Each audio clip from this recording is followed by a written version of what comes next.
This is the Mazz and Bads Show with Brandon Marrazzo and Charlie Baduini. All right, you already know what it is. We are back. Episode number 15, the Vince Carter episode. We don't have that much basketball, though, but you already know what it is.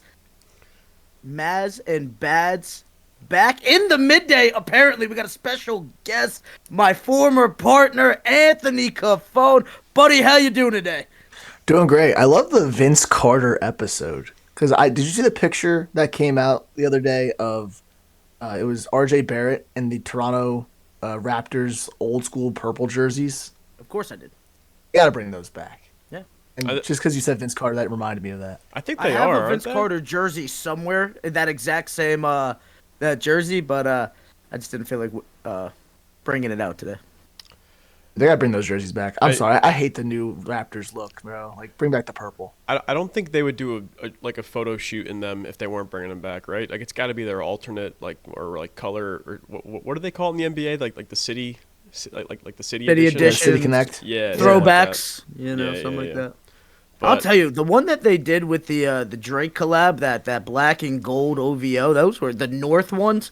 Fuego. I do remember those. I think they wore those the year after the finals run. But guys, we have a massive elephant in the room right now, don't we? I'm looking at 3 reasons right now on your wall to be talking about it, so we can jump right into it.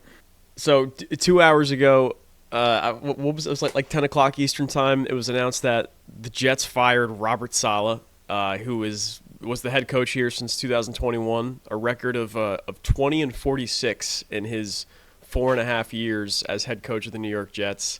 Finally out after a loss to the 4-0 undefeated Vikings in London Sunday morning.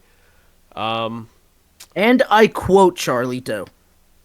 Saleh walked into the building business as usual, and then boom, Woody Johnson blindsided him. Didn't see it coming, and I gotta be honest, I didn't see this coming. I don't think anybody saw this coming. Nobody. Do you think this makes sense at all?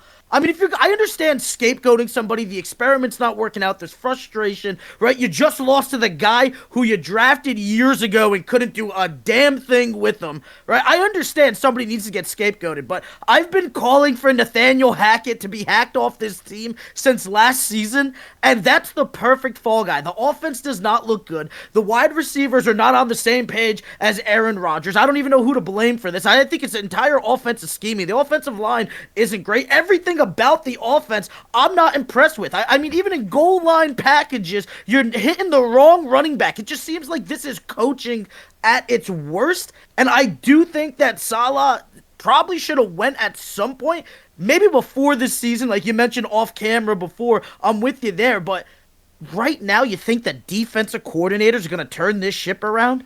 Are you serious? No, I mean, I don't think my initial reaction to this was trying to find something like off the top, like surface level. What does this change for the Jets as an organization in entering Week 6, entering a pivotal matchup against a division opponent where they could take a lead in the division?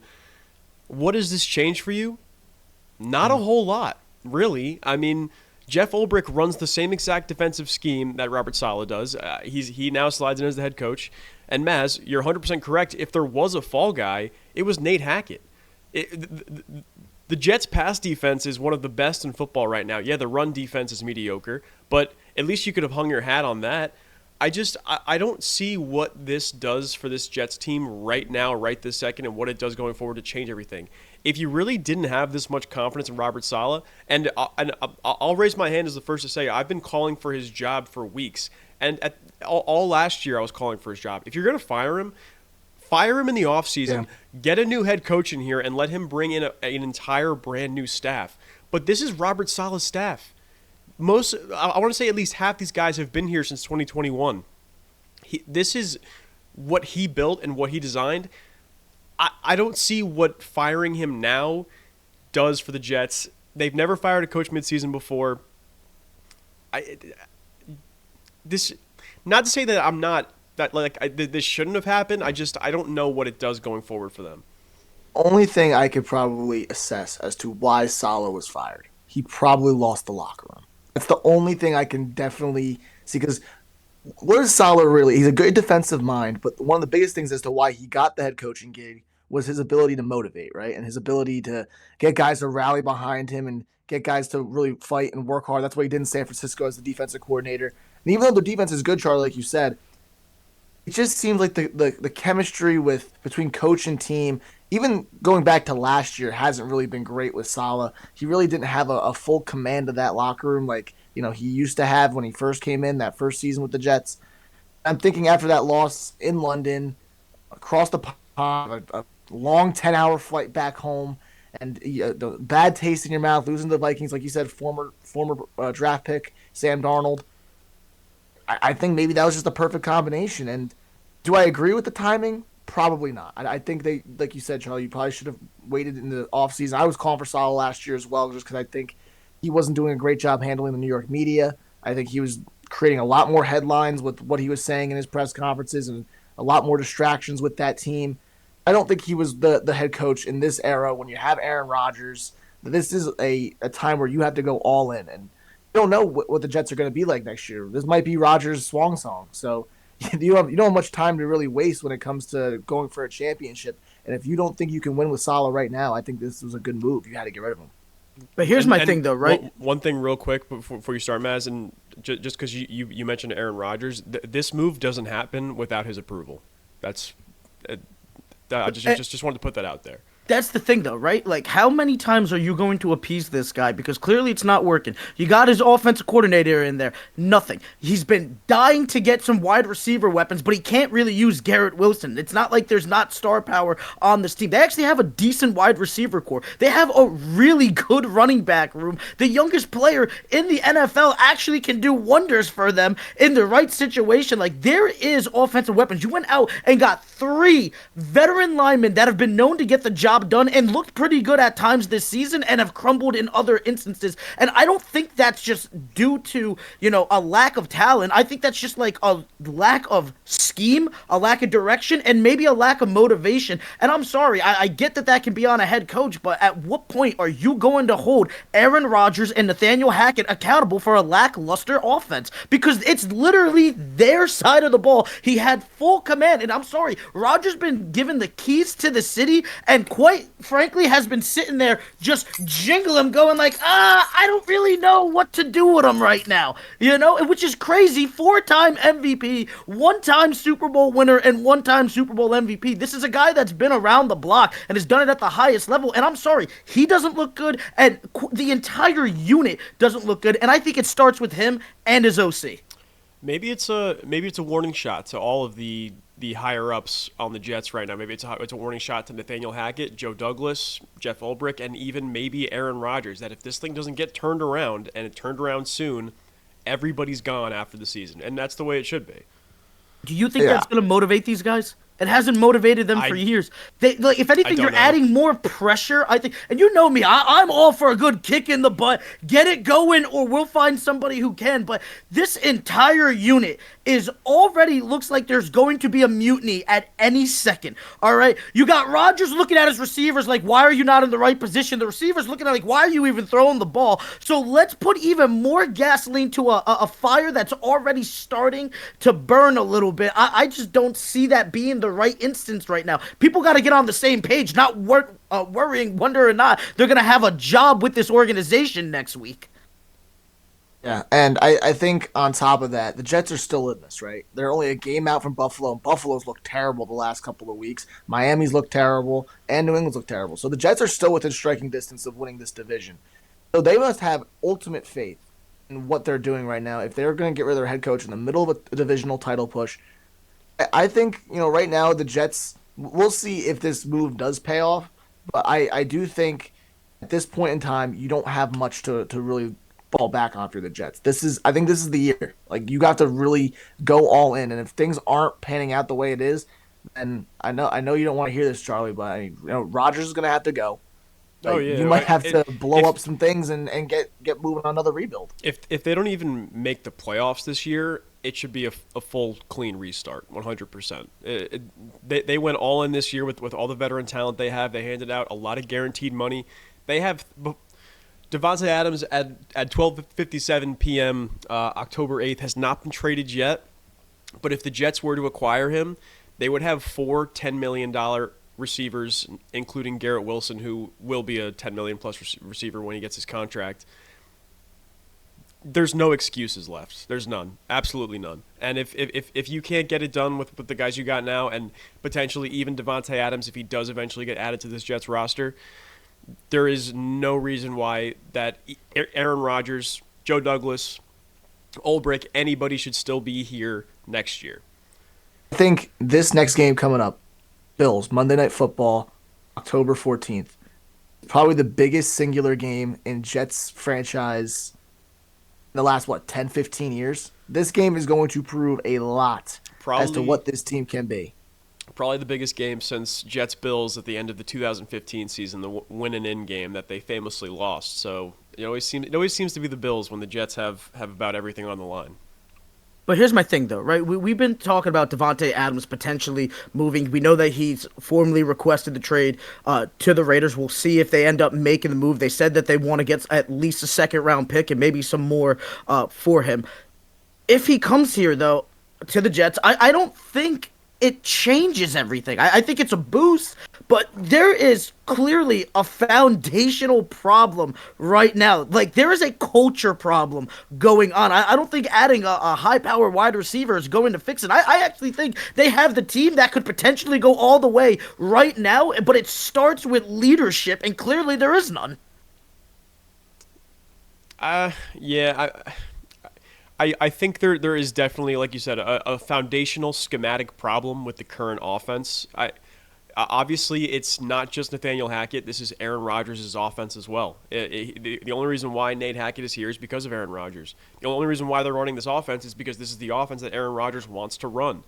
And I'm starting to think that maybe there was a reason why him and Matt LaFleur butt heads so much in Green Bay, was because Matt LaFleur was always trying to, innovate and add to what Aaron Rodgers is comfortable with, and Rodgers would always kind of poo-poo it a little bit. He always wanted to do things his way and keep it back the way that he knows is successful, and how many MVPs he won in Green Bay with that offense. But I think the modern day NFL offense is past that old school stuff up. I really don't know what else they can do. It's time to change everything on offense. They have to adapt. They have to adjust to the modern speed of what these defenses are playing for, because obviously it's not working. Yeah, and you have Breece Hall, right? And this coming into this season, we were saying Breece Hall is a consensus top 5 back in the NFL. This is a guy that should be getting the ball force-fed to him 15, 20 times a game, whether you throw to him or you give him the ball. And right now, what's he getting? 10 touches?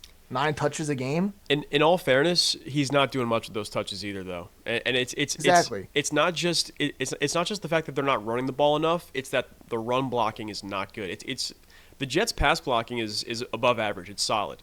They're half in sacks allowed. When it comes to running the ball, they're dead last. It's so frustrating, man, because this was supposed to be the year. It was supposed to be, I don't know, and everything just kind of feels like it's all coming down. So, speaking of coming down and, trying to rise to the occasion, the Jacksonville Jaguars, as predicted by this podcast, got the job done against the Indianapolis Colts, and Dougie P has found another week of fresh breath to cling on to before I believe he will be the next one to fall, and I think it's happening in 3 weeks. They're not going to fire Doug in the middle of the season. I think you have to. They could, but Mazz, you know what? I think the Cons are going to see what the Jets did. They're going to feel the pressure and be like, you know what? We need some of that. Get them out of here. And it's not going to work. Maybe get a better quarterback if you're going to fire a guy like Doug Peterson who's won a Super Bowl. No, I hear you. I'm saying... Here's the thing, though, right? And I'm with you. There's been multiple coaches that have not been able to figure out Trevor Lawrence. So the generational talent has quite literally been disappointing, right? We've talked about how if potentially moving situations could reignite his career. Do you guys think that it's time for Jacksonville to move on from Trevor Lawrence? I don't think he'll be done in the NFL if they do. Where's the spot that you see him and Doug Peterson if they decide to go full rebuild? Lawrence isn't going anywhere. I mean, Doug Peterson could totally get fired, but Lawrence, he was just signed to a massive contract. He's one of the 5 highest paid quarterbacks in the NFL. And I know people have been really quick to jump on him this season, but he's not having that bad of a year. I mean, he's got 1,100 yards, 6 touchdowns, 2 picks. To me, it's more about the coaching staff than it is Trevor Lawrence. I mean, has he played up to the standards of the first overall pick, generational talent that he was billed as coming out of Clemson? No, but I mean, I think we're all just really too quick to jump on these young quarterbacks these days. Sometimes it takes time. Look at Geno Smith out in Seattle. His tenure with the Jets did not end great. He had some flashes here and there. He bounced around with the Chargers, bounced around with the Giants. He was the backup in Seattle. And now look at him. He's one of the top quarterbacks in the league. Baker Mayfield, Sam Darnold. These guys just need time sometimes. I feel like it's a new age thing because back in the day, back in the time of our fathers watching football, teams would hang on to these quarterbacks for at least 5 or 6 years before giving up on them. You know what I mean? Daniel Jones. Like Daniel Jones. I suppose, but that's not a great example I would use in this scenario. I would still point to the guys like Geno and Baker and Darnold. You know, Notice. Go ahead. Sorry, Charlie. No, Notice the connection that you made with those three guys: Geno, Baker Mayfield, and Sam Darnold. All in different circumstances, all with different teams. Okay. So if you are Jacksonville, if Trevor Lawrence needs to go to a different team to finally have his career renaissance, that's still a failure on your part. I mean, for sure, but I just think if you just let him stay, I don't really see. I see Lawrence as a draw for the next coach, because what's the worst part about building an NFL team is finding the quarterback. It's one of the most difficult processes in all of sports is finding the right guy and making sure you have the right guy. I'm not saying that Lawrence is the guy who's going to lift your franchise up. You plug him in and he elevates your floor to, you know, a wild card team. But I think he's good enough where, okay, a new coach comes in, a new regime comes in. All right, we have a quarterback. We can worry about building out the rest of the roster. And then if he still isn't performing up to our expectations, then we can work on finding a different guy. Well, hold on a second, right? Because you had Khan come out and say this is the best roster the Jaguars have ever assembled their entire time as a franchise. But that's his words. Okay, that's his words. But is that accurate? So no, and I'm with you. But if you truly feel like that, right, and it's been this bad of a blunder, right, and it's not a bad roster. There's some things to work with, right? I'm not saying it's a top 5 roster in the NFL, but when you look at individual positions specifically on that offense, I think it's just underperforming. They literally have talent over there to work with. They got a good tight end, right? They have a running back that may not be traded, but has been pretty quality. Trevor Lawrence, I still think can be usable. I know people are afraid of the contract, but what did you mention with those guys, right? Ant just said that they were all different positions.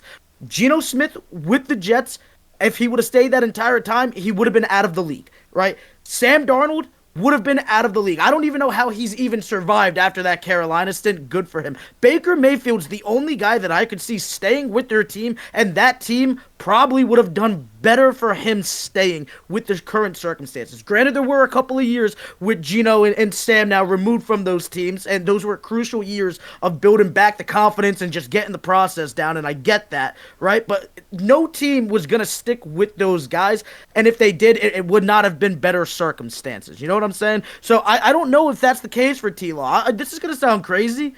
I would actually like to see a Brian Daboll go out and trade for him. I think that would be a good move. I don't think they're going to do it, but I actually think if Brian Daboll can get his hands on a quarterback with that kind of a talent that is unlocked potential, boom, that's money for New York. I'll one-up you there, Mazz. Not Brian Daboll. Sean McVay. Ooh. And the Rams, because it's looking like Stafford is going to probably retire at the end of this year just because he's starting to break down. Trade him to L.A. and have him sit behind Stafford for a little bit here this season. Get him some time to marinate in that offense, and then once next season rolls around, he gets the starting job in camp. I think he'll roll. I don't think Lawrence is going anywhere anytime soon. We can clip that, and maybe I'll get freezing cold takes, but we'll see. I wanted to push back. I'll give you Geno Smith. I'll give you Baker. Maybe he stays in Cleveland. Things kind of turn around there. I'm trying to picture a scenario where the Jets don't trade Sam Darnold after 2020 and stick with him. They use the second overall pick in that draft to build out the roster even more. Who's to say Sam Darnold doesn't flourish under a Robert Saleh, Matt LaFleur? Mike LaFleur? Which one? Mike LaFleur was the Jets OC for those first 2 years of Saleh's tenure. Who knows? Maybe he develops into the quarterback he's become with the Vikings. You know what I mean? Where he's not maybe not elite, but he's a guy who can win you some games. You know. Just don't see it happening, my friend. I mean, like I said, I know that it's different coordinators, but still the same head coach. And Aaron Rodgers, for crying out loud, is struggling. I don't see Sam Darnold doing the same thing. I think the only reason why Sam Darnold is having success is because of the time that he spent with the 49ers and now going with O'Connell up with the Vikings. I mean, you're spending time with some of the best offensive minds in the game today, and I think that's changed everything. And he also has weapons, finally, for the first time in his career. When he was with the Jets, who was his wide receiver one during that time? Brashad Perriman. Perriman, yeah. Who is that? Now he's throwing we don't know you. He's throwing Justin Jefferson, Jordan Addison, Aaron Jones. And still, he hasn't even seen Hawkinson yet, and Hawkinson's going to be coming back in a few weeks. Yeah. So, like, when you have that myriad of options with a good offensive play caller and a defense that's been playing lights out this entire season, giving him good field position, he's got everything around him that can, lead to success. And I always say this, and I'm probably gonna say with Trevor Lawrence because this screams Trevor Lawrence. The Vikings Renaissance quarterback line. I feel like this has been a phenomenon that's happened over the last decade and a half, where a quarterback who's struggling in his career will come to Minnesota and for one season absolutely ball, and then you'll never see that guy ever again. Look at Sam Bradford. Look at Brett Favre. Look at Case Keenum. Look at Josh Dobbs. All these quarterbacks over the years have come in and for one season had absolutely unbelievable seasons. Now Sam Darnold's having it. And then it's their one-year Viking renaissance. I think this is happening with Sam Darnold right now. Hey, Kirk Cousins balled out on Thursday Night Football and just set the Atlanta Falcons single-game franchise record for passing yards. So, I don't know, man. I mean, maybe if Sam Darnold does move on from the Vikings, maybe he's been given enough information to actually flourish somewhere else. But I don't see him leaving anytime soon. He's been doing absolute wonders for them. Not doing wonders for my fantasy team this week, but they still got the job done in London, so you never know. And I gotta say, dude, after watching the Falcons on Thursday night against the Buccaneers, I'm kind of afraid of them. I think they finally have started to figure things out, and Drake London looks to be on par. Can I, before we move on from the Vikings real quick, can I pose you guys a hypothetical? Go ahead. All right, so Sam Darnold, 5 games in, he's definitely in the top half of the MVP conversation, right? I think he's top 3. So, even better. Hypothetically, Sam Darnold continues to play the way he does for the rest of the season. He wins MVP. What do you do with him? He's on a 1-year deal, so he's going to be a free agent next season. You got JJ McCarthy coming back from his meniscus tear. What do the Vikings do? Trade his ass. Yeah, Darnold or McCarthy? Trade JJ. Trade JJ. Yeah. You got experience. I'm with that on this one, right? You absolutely have to trade. Sam Darnold's putting up MVP numbers. I don't know if that kid's capable of it. I know that he had a good tenure with Michigan, but let's not act like Michigan wasn't stacked everywhere. Now, I know the Vikings are pretty stacked this year, right? But, let's be honest. I think Sam Darnold has been elevating the squad. He filled in Kirk Cousins' shoes honestly better than Kirk, and Kirk was playing phenomenal ball before he got injured last year. You stick with what you know. There's no point of taking unnecessary risks. I just don't see it happening. I agree. I think JJ is a commodity, a first-round pick, and I know the injury concerns are definitely going to be there when you're trying to move a guy like that, but yeah, like you said, Sam Darnold is playing MVP caliber football, and that's something that can't really be replaced so easily. And you're expecting a guy who hasn't seen a down of NFL football yet to come in and kind of replicate that, and I feel like that's unfair to a guy like J.J. McCarthy. And if you can get a third and a fourth-round pick for a guy like J.J. McCarthy, I'd call that a win. I mean, even though you wasted a first-round pick, you still have a really good, young, solid core that you can build around for the future. And Sam Darnold, he's only 28 years old, so it's not like he's Joe Flacco in the twilight of his career. He's still going to be entering his prime. So if he still continues at this pace and, is top 3 in MVP voting, you absolutely stick with Sam Darnold. That's also interesting to me what you just said, Ant. Maybe you get a third or a fourth for J.J. McCarthy, but the fact that he hasn't played a snap, do you think that kind of keeps his value up a little bit more? As a first round pick, he's still kind of like a lottery ticket almost. You don't know what you have in him. I feel like third or fourth round pick is a little low there. I'm gonna be honest. I think that you might be able to reach up into second, right? Just because of the injury history, I think devalues just a little bit. But the fact of the matter is, the fact that he hasn't played goes into him because there hasn't been a chance to go through the rookie woes where you can honestly still think, this guy has managed an offense well, right? Could be a good game manager, might be able to have some highlights with it. I think the fact of you still have the that mystique of what could be, and you don't come to reality yet. So I think that if you are going to move on from him, it needs to be before he sees the field, because teams are going to be thinking like the Raiders maybe might be thinking, that could be the guy. Because the second he sees the field and he has those rookie woes to start out, as we know most rookies have, unless your name is Jaden Daniels or anybody that's played quarterback for the Washington Commanders / Redskins, who was Stroud, mobile. Yeah, that's another one. That's a good Jay one. Herbo? So he's had a little woes, right? Okay, all right, sure. Injuries. What do you want from me, dude? Guys taking We're shots talking left about and right. we're talking about rookie years here. His rookie year was elite. Brock Purdy too. Okay, you're right. You got me. I'm sorry. But here's my thing, right? There's only been so many guys who've been able to flourish that rookie season. I do not trust that J.J. McCarthy is going to be of that same caliber. I didn't love the pick to begin with, to be completely honest with you. He just kind of, I'm sorry, he looks like Mac Jones, but taller and better looking. All right? That's it. That's the same caliber guy to me. I'm not a huge JJ guy, but I think he could be an okay quarterback at the next level. Problem with him is that last year at Michigan, you really didn't have much tape to go off of because he was handing the ball to Donovan Edwards and Blake Corum 35 times a game. So it's like he's only dropped back like 15, 20 times. Like there's not really much film for you to go through to really give an accurate description of what he's going to be.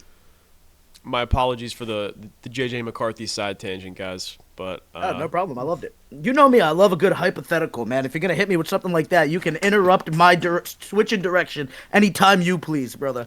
But as I was saying, Drake London and Kirk Cousins look to have finally gotten on the same page. That Atlanta offense looked pretty dangerous on Thursday. Do you think it's going to keep on rolling?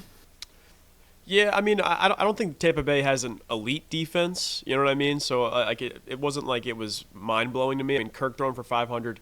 Anytime we have a 500-yard passer in an NFL game, that's always a cause for celebration because that was just a laser beam show from Kirk Cousins and the Falcons offense. But the Bucs played really good football too up until the end. If it wasn't for that Bucky Irving fumble, I think we're talking about a completely different outcome of this game. Yeah, I feel like, honestly, this didn't tell me anything I didn't already know about either of these two teams, I'll be honest. Well, I like your point with Drake London, Mazz. He had a great game. But one person we got to really highlight, Darnell Mooney. We've been saying for years how good Darnell Mooney's potential was, especially when he was in Chicago. He was, like, I think, number one in, like, separation space on average routes. Like, he would cook anybody who was going up against him. He never had a good quarterback really to give him that ball. Now you have Kirk, you have that protection, you have Drake London to his side, Kyle Pitts in there as well, and finally Darnell Mooney has gotten so much separation. He dropped that one crucial ball in that one drive in the fourth quarter, but I think Darnell Mooney being your second option on top of Drake London, and then you have Bijan in the backfield, you got Kyle Pitts who's starting to really come on. This offense is going to be something. We said a bit in the preseason that this offense was going to be scary, but again, in football, there's such quick memories. One or two bad games from your offense to start the season, week 1, week 2, and everyone's ready to write this team off. Well, they said, no, we're going to come back. We're going to beat the Eagles on Monday Night Football. We're going to win we'll play a close game against the Chiefs. Then we're going to win a really tough Thursday Night Football game against our division rivals. And now the Falcons have really thrust themselves into this NFC playoff picture and this championship potential window.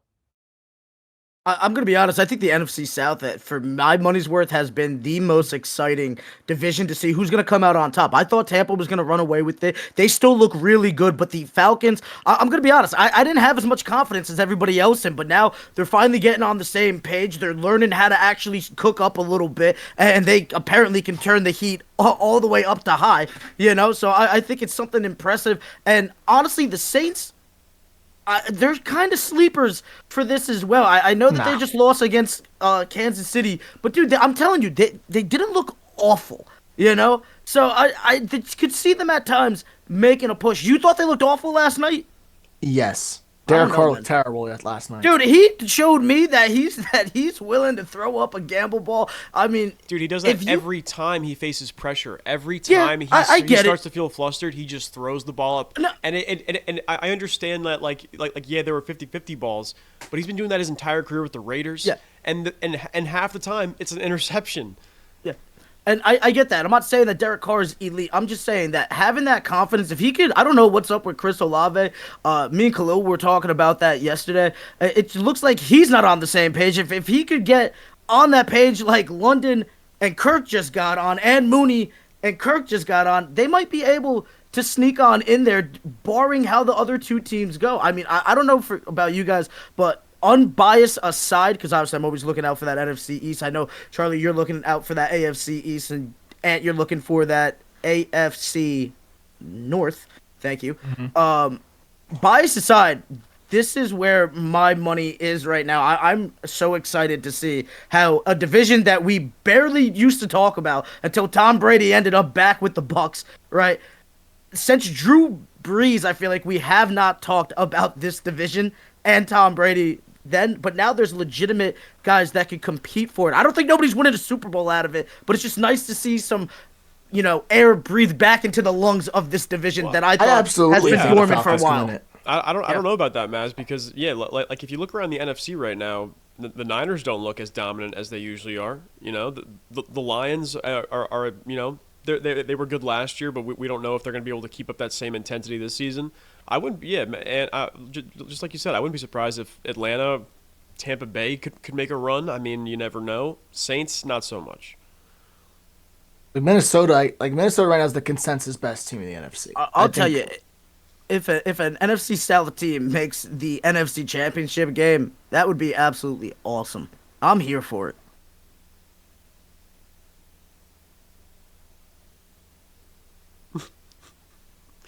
All right, what game we going to next? Give me 1 second because the dog's being a pain in my ass. So let me just let him out the room. Warden, I can clear my nose out real quick. All right, fellas, moving on over. Baltimore and Cincinnati. A Game of the shootout year. for the ages. Game of the year so far. I don't know about game of the year. All right. I saw a great comeback win from Dallas versus Pittsburgh. I wish that was the case. All right, it was an ugly game. But anyway, and your boy Lamar Jackson getting it done, going up against Joe Burr, and the Ravens flocked him.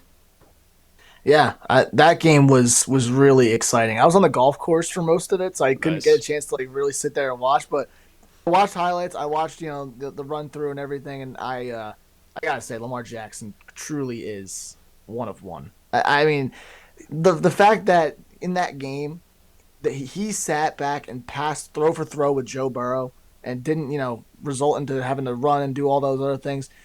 He was in total command. I mean, Likely, Kohler, and Andrews, the three-headed tight end monster, were doing so much work in the passing game. I think Lamar, they showed a stat, and his throws to tight ends were like 10 for 12 with 3 touchdowns and 150 yards to his tight ends. Like, crazy numbers. The defense on both sides, Bengals defense looks terrible. The Ravens defense looks not great, but I mean, I guess you're going against Jamar Chase. I mean, how are you going to stop that guy when he's barreling towards you? Again, like this team, it could have been easy to really fall away, down 10 points with 5 minutes left, but they stayed true to their game. They played tough. They got a huge pick from Marlon Humphrey. Justin Tucker, who's been having struggles from 50-plus all the last 2 seasons, hits a huge 55-yarder to send it to overtime. And then Eric Henry, man, what a pickup. That guy is a freak. Hits the edge, good cutback, gets a 50-yard run on 1st and 10 after the Bengals missed field goal, gets them right down to the 4. Justin Tucker nails it home. Ravens go to 3-2, tied with the Steelers for the division lead now. And, everyone was saying after the 0-2 start, maybe the Ravens are done. I was saying it myself as a Ravens fan. I thought this was going to be it for them. But they proved me wrong, and they've gone on a pretty good streak here. And they got the Commanders next week to really round things out. I think they're coming, man. I picked them to go all the way and really compete this year. I still stand by that. I do think the defense needs to get a little bit better, but let's be honest. I mean, when Jamar Chase is going for damn near 200 yards on you and 2 touchdowns, I mean, it's going to be a rough day at the office. But they did enough to win. The implementation of Derrick Henry has absolutely taken them to the next level. It's so refreshing to see that the running back position can come back to prominence if it's in the right situation. I again, God, I wish he was a Cowboy. That guy is a absolute beast. But then you have Lamar Jackson, right, who slinging the rock, 4 touchdowns, 0 interceptions, a pretty damn good completion percentage. I mean, he plays like this. That, my friend, will get me to say, sure, MVP-esque, and I'll stop with the Dak rhetoric. I really think that the Ravens have a chance, especially with how the Chiefs are in terms of a wide receiver room. I really think come later on in the season, you guys really make a push all the way. Yeah, I wholeheartedly agree on the Ravens front. I mean, what they've lost on defense from last year to this year, they gained on offense with the addition of Derrick Henry. Lamar's playing at an elite level. He did almost cost them the game with that fumble in overtime. That was almost absolutely just a heart-crushing defeat. But of course, I think this is a bit more about the Bengals though than it is about the Ravens, because the Ravens have been coming. This is the team that we've watched all year long. They can score with anybody. They can get turnovers and they can make stops when they have to. But the Bengals choked this game away to me. After that Lamar fumble in overtime, they had a chance to put the game away. They ran the ball 3 straight times from the 40-yard line, and then McPherson missed the field goal. With the way they iced their kicker too. With the way they iced McPherson. Yeah, with the way Joe Burrow was playing, I think he had damn near 500 yards, 5 touchdowns, and the 1 pick to Humphrey. Throw the ball. Put the game away. Don't you want to put the game in the hands of your quarterback instead of handing it off to Chase Brown and Zach Moss 3 times in a row? That to me was just cowardly.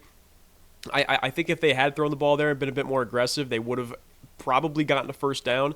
And we're talking about a Bengals team that instead of being 1-4 and almost circling the drain, they're 2-3 with a game back from the division. Well, here's the thing, right? Joe Burrow going 30 of 39 is insane. 392 yards, 5 touchdowns, 1 interception.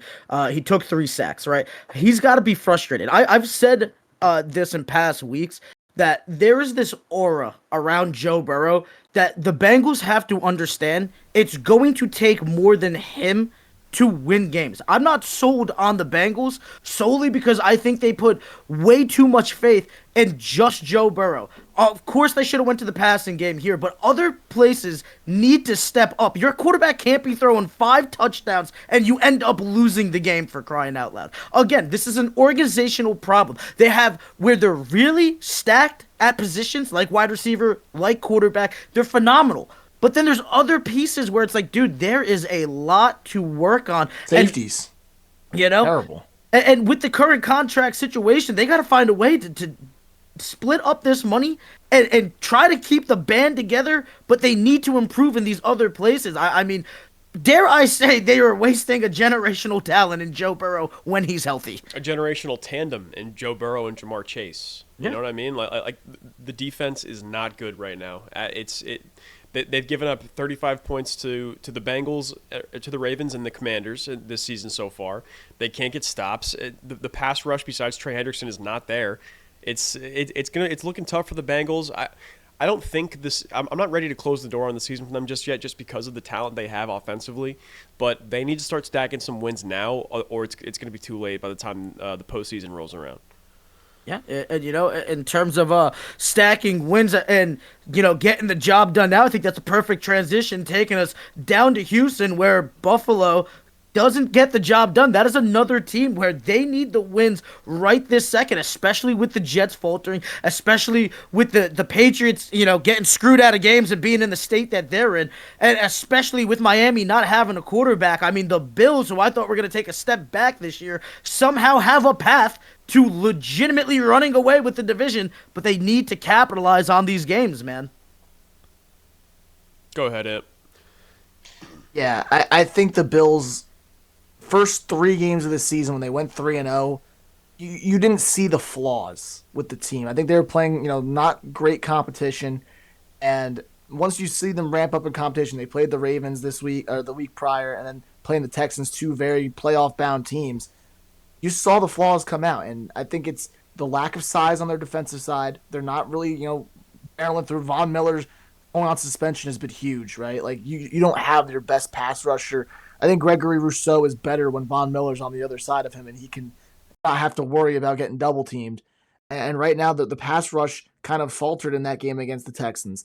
Josh Allen, I love the guy, but he can't do everything himself. I mean, you got to rely on something else. I mean, Shakir got hurt in the Ravens game, and that was huge. And now Keon Coleman, I just don't think he's it right now. I guess he's a rookie still. He's still trying to learn how to play the game, but he's made a couple of crucial drops in these last couple of games. This team has talent. I just don't, like you said with the Bengals, I think it's the least extreme case that it is with the Bengals right now. They have premier guys at a couple of big positions like quarterback, edge rusher, and in that running back too with Zach Moss. No, James Cook, my bad. But they have these premier guys at some of these positions, but they're not putting the pieces together right now. I don't think Sean McDermott is the coach of this team next year if this goes at the rate that's going right now. They definitely don't have as much premier talent as they've had in years past, but I still think with the team they have, the quarterback they have, what they've done in years past, the standard should be higher than what they had yesterday. I think Josh Allen had a career worst completion percentage. I think it was like sub 40, sub 50%. 9 for 30. Yeesh, man. And he also picked up a concussion too. And then they let him back in the game 2 plays Put later. him back in. You see that? Did you see the video? Like after everything with Tua. It looked like he was unconscious for a little bit there. Yeah, after everything with Tua, right? Even the Bills concussed him again a few weeks ago. You saw that. You saw what happens when you put your quarterback in after so many concussions. They just throw him back in after that. We got to reevaluate this concussion protocol because that's terrible. I'll tell you the one thing I'll point to where it was just complete malpractice by the Bills was the end of the game when they had a chance to send it to overtime. They got the ball back on like their own 4 or 3 yard line. And I know people were saying they were too close to take a knee, but I don't buy that. You could run the ball straight into the offensive line. Just run a quick sneak with Josh Allen. Instead, they took 3 shots downfield, took no time off the clock. A shit punt gave the Texans the ball in field goal range, and the game was over. The Bills could have gone to overtime and lived to fight another block of time, but instead they tried to make something happen when the deck was stacked against them. And it cost them the game. Yeah, fellas, I got to be honest. I do think the Bills could make something happen here.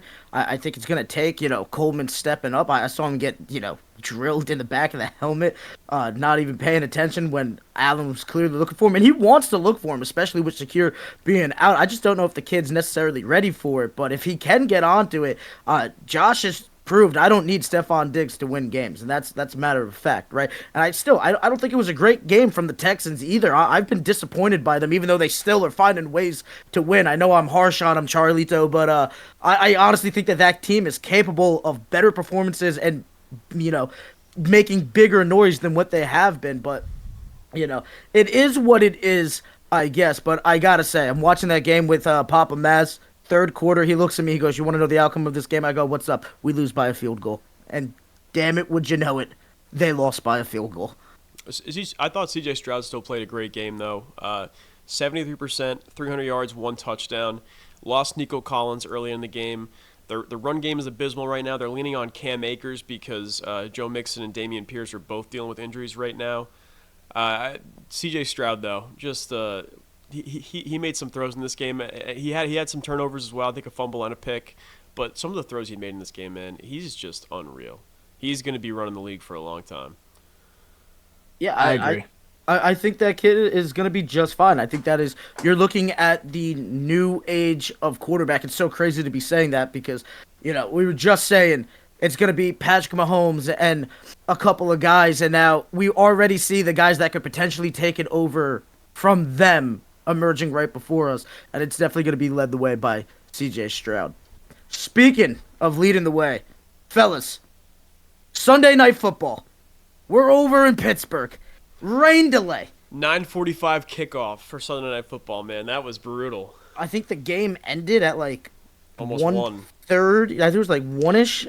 They said somewhere it was around the there. longest official day in the history of the NFL because the first game kicked off at 9:30 for the London game, or 9:33, and then ended 12:59 at night with Sunday Night Football. So it was like 15 and a half hours of football this Sunday.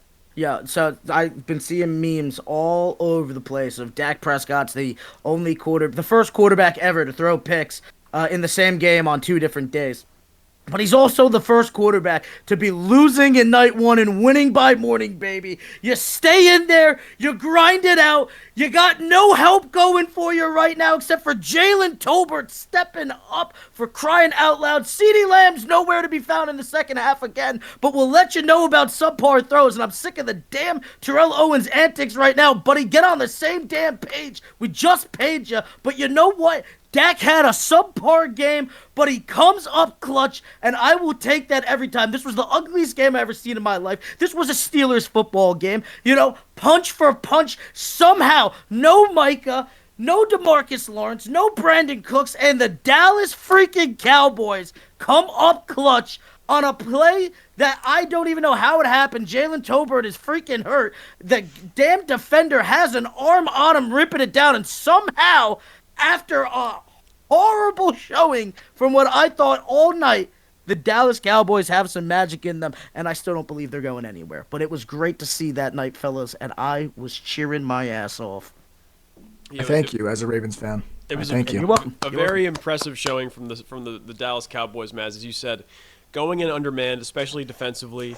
Dak not having a great game, but sticking with it and fighting to the end, coming up clutch. Jalen Tolbert, who they had to call a timeout to kind of give him a breather because he was so banged up, still comes down with that 50-50 ball. Really impressive win from the Cowboys, just showing that, you know, put the Cowboys in a you know, down by 1 score situation, and they got a shot to go and get it done. I think Mike Zimmer actually figured out Arthur Smith pretty, I don't want to say early on in the game. Around that like third quarter, I saw that there was a 3rd and short, and he didn't even really stack the box. He literally left a cornerback and a linebacker out to the left side, literally meeting Justin Fields where he was rolling out and going. I think that was actually huge for them. But like I said, this team, they got to make a move somewhere. Go get yourself a Devontae Adams, because they literally need all the help they can get. We're going all in. This is the year. No, the hell it's not. You made no moves in the damn offseason. You locked up 2 crucial players. That's great. They're not even on the same page right now, and the injuries are piling up. Fellas, it's going to be short-lived. But you know what I did learn from that game? Justin Fields, if he gets an actual quarterback coach that can show him to put the right pass in the right moment, I think there is unlocked potential there. Like one of the highest ceilings, if he could just get somebody to get him, 1, some damn wide receivers other than Pickens, and 2, if they legitimately can just get an elite quarterback coach in there, that kid could be with C.J. Stroud in the next generation. I don't know about that. Yeah, I don't know about that. That's kind of. Russell Wilson's taking his job. Sure, and I think that's the best thing to happen for him, getting to sit behind Russell and getting some of that pressure off. But I'm telling you, dude, Russ is not going to be there for 3 seasons, right? Both of them are basically on what are you going to do for me I don't contracts. think Justin Fields is going to be there for 3 seasons. I think he they're can both be, on dude. 1-year contracts. I get that, but I think he's done enough to show that you absolutely need to keep him around. He's done more than Kenny Pickett did his entire Would you time rather there. keep Justin Fields? Yep. Or draft a guy like Jalen Milroe, or who's going to be there late in the first round? Probably Jalen Milroe or Shadur Sanders. Would you rather? What would you want? Me personally, I think I want to rock with Justin Fields. I think That's there's. crazy. I'm not. That's I'm really crazy. not. The fact of the matter is, this kid can play at an NFL level. This kid can rush. Wait, better question for you: Cam Ward or Justin Fields? Okay, I'm a homer, and I might be swayed to take that there, but I think Cam Ward's going high first round, so I don't think he's going to be there. But here's my thing, right? This kid comes in, right? Legitimately, nobody believed in him after Chicago. I saw some flashes. We talked about that on our old radio show, and everybody always thought that I was crazy. The kid has Lamar-esque rushes in him. He's a hell of an athlete, can run through contact. I'm not saying he's Lamar, but he's somewhere in between at its peak, if it can get there, that Josh Allen, that Lamar Jackson Jackson running-esque quarterback where he can take contact and he has that Jaden mobility. Daniels. Yeah, but he can take contact unlike Jaden Daniels can, but Jaden Daniels a completely different monster, but of that same tree. But here's my thing. If this kid can just learn the right throw to make, because he's making the right throw in terms of who to throw to, I just think he's putting the wrong touch. There's times where he should float the ball. There's times where he should gun it, and I think he doesn't have that down there. You get a quarterback coach in there to teach him fully how to unlock his potential. I think the Steelers have their next guy.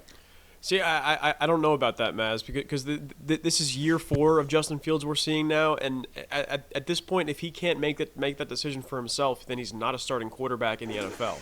I'm not saying he can't be there eventually. I just was talking about earlier how sometimes these teams are not using enough time to develop young quarterbacks.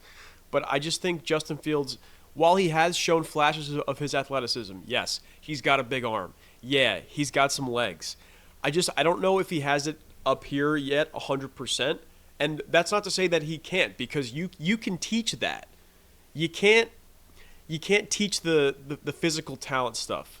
But when you're 4 years into the NFL and you've been a starting quarterback for just about 3.5 of those 4 years, I'm not 100% sold that he can develop and be a franchise guy. He could be a career backup, career journeyman, but I don't know if he could be your long-term starting quarterback. Was Geno Smith or Sam Darnold making those right throws by year 4? Absolutely not. So we talk about we talk about guys making that leap and being cultivated. Chicago did absolutely nothing for him. All right, there was one wide receiver, and he was running for his life the entire time. Coming over to Pittsburgh, he wasn't even supposed to be starting. He got lucky that Russell Wilson went down. I think we're going to see Russell Wilson come in and take this starting job because they want to know what they have here. They basically borrowed him and went, hey, I think you're a guy that can make a push there. But what did they learn? Justin Fields can hold down the fort until he gets better, and that this kid can actually do something. If they cultivate this, if they could get an offensive game plan around him, let's be honest, Najee Harris, not the best running back. There's one wide receiver. The offensive line, it's okay. Like, it's not great, They're banged up to hell. They've lost like 3 starters to injuries. So, and even the backups can do a decent job of protecting them. So once they get the starters back, it'll be an even better situation.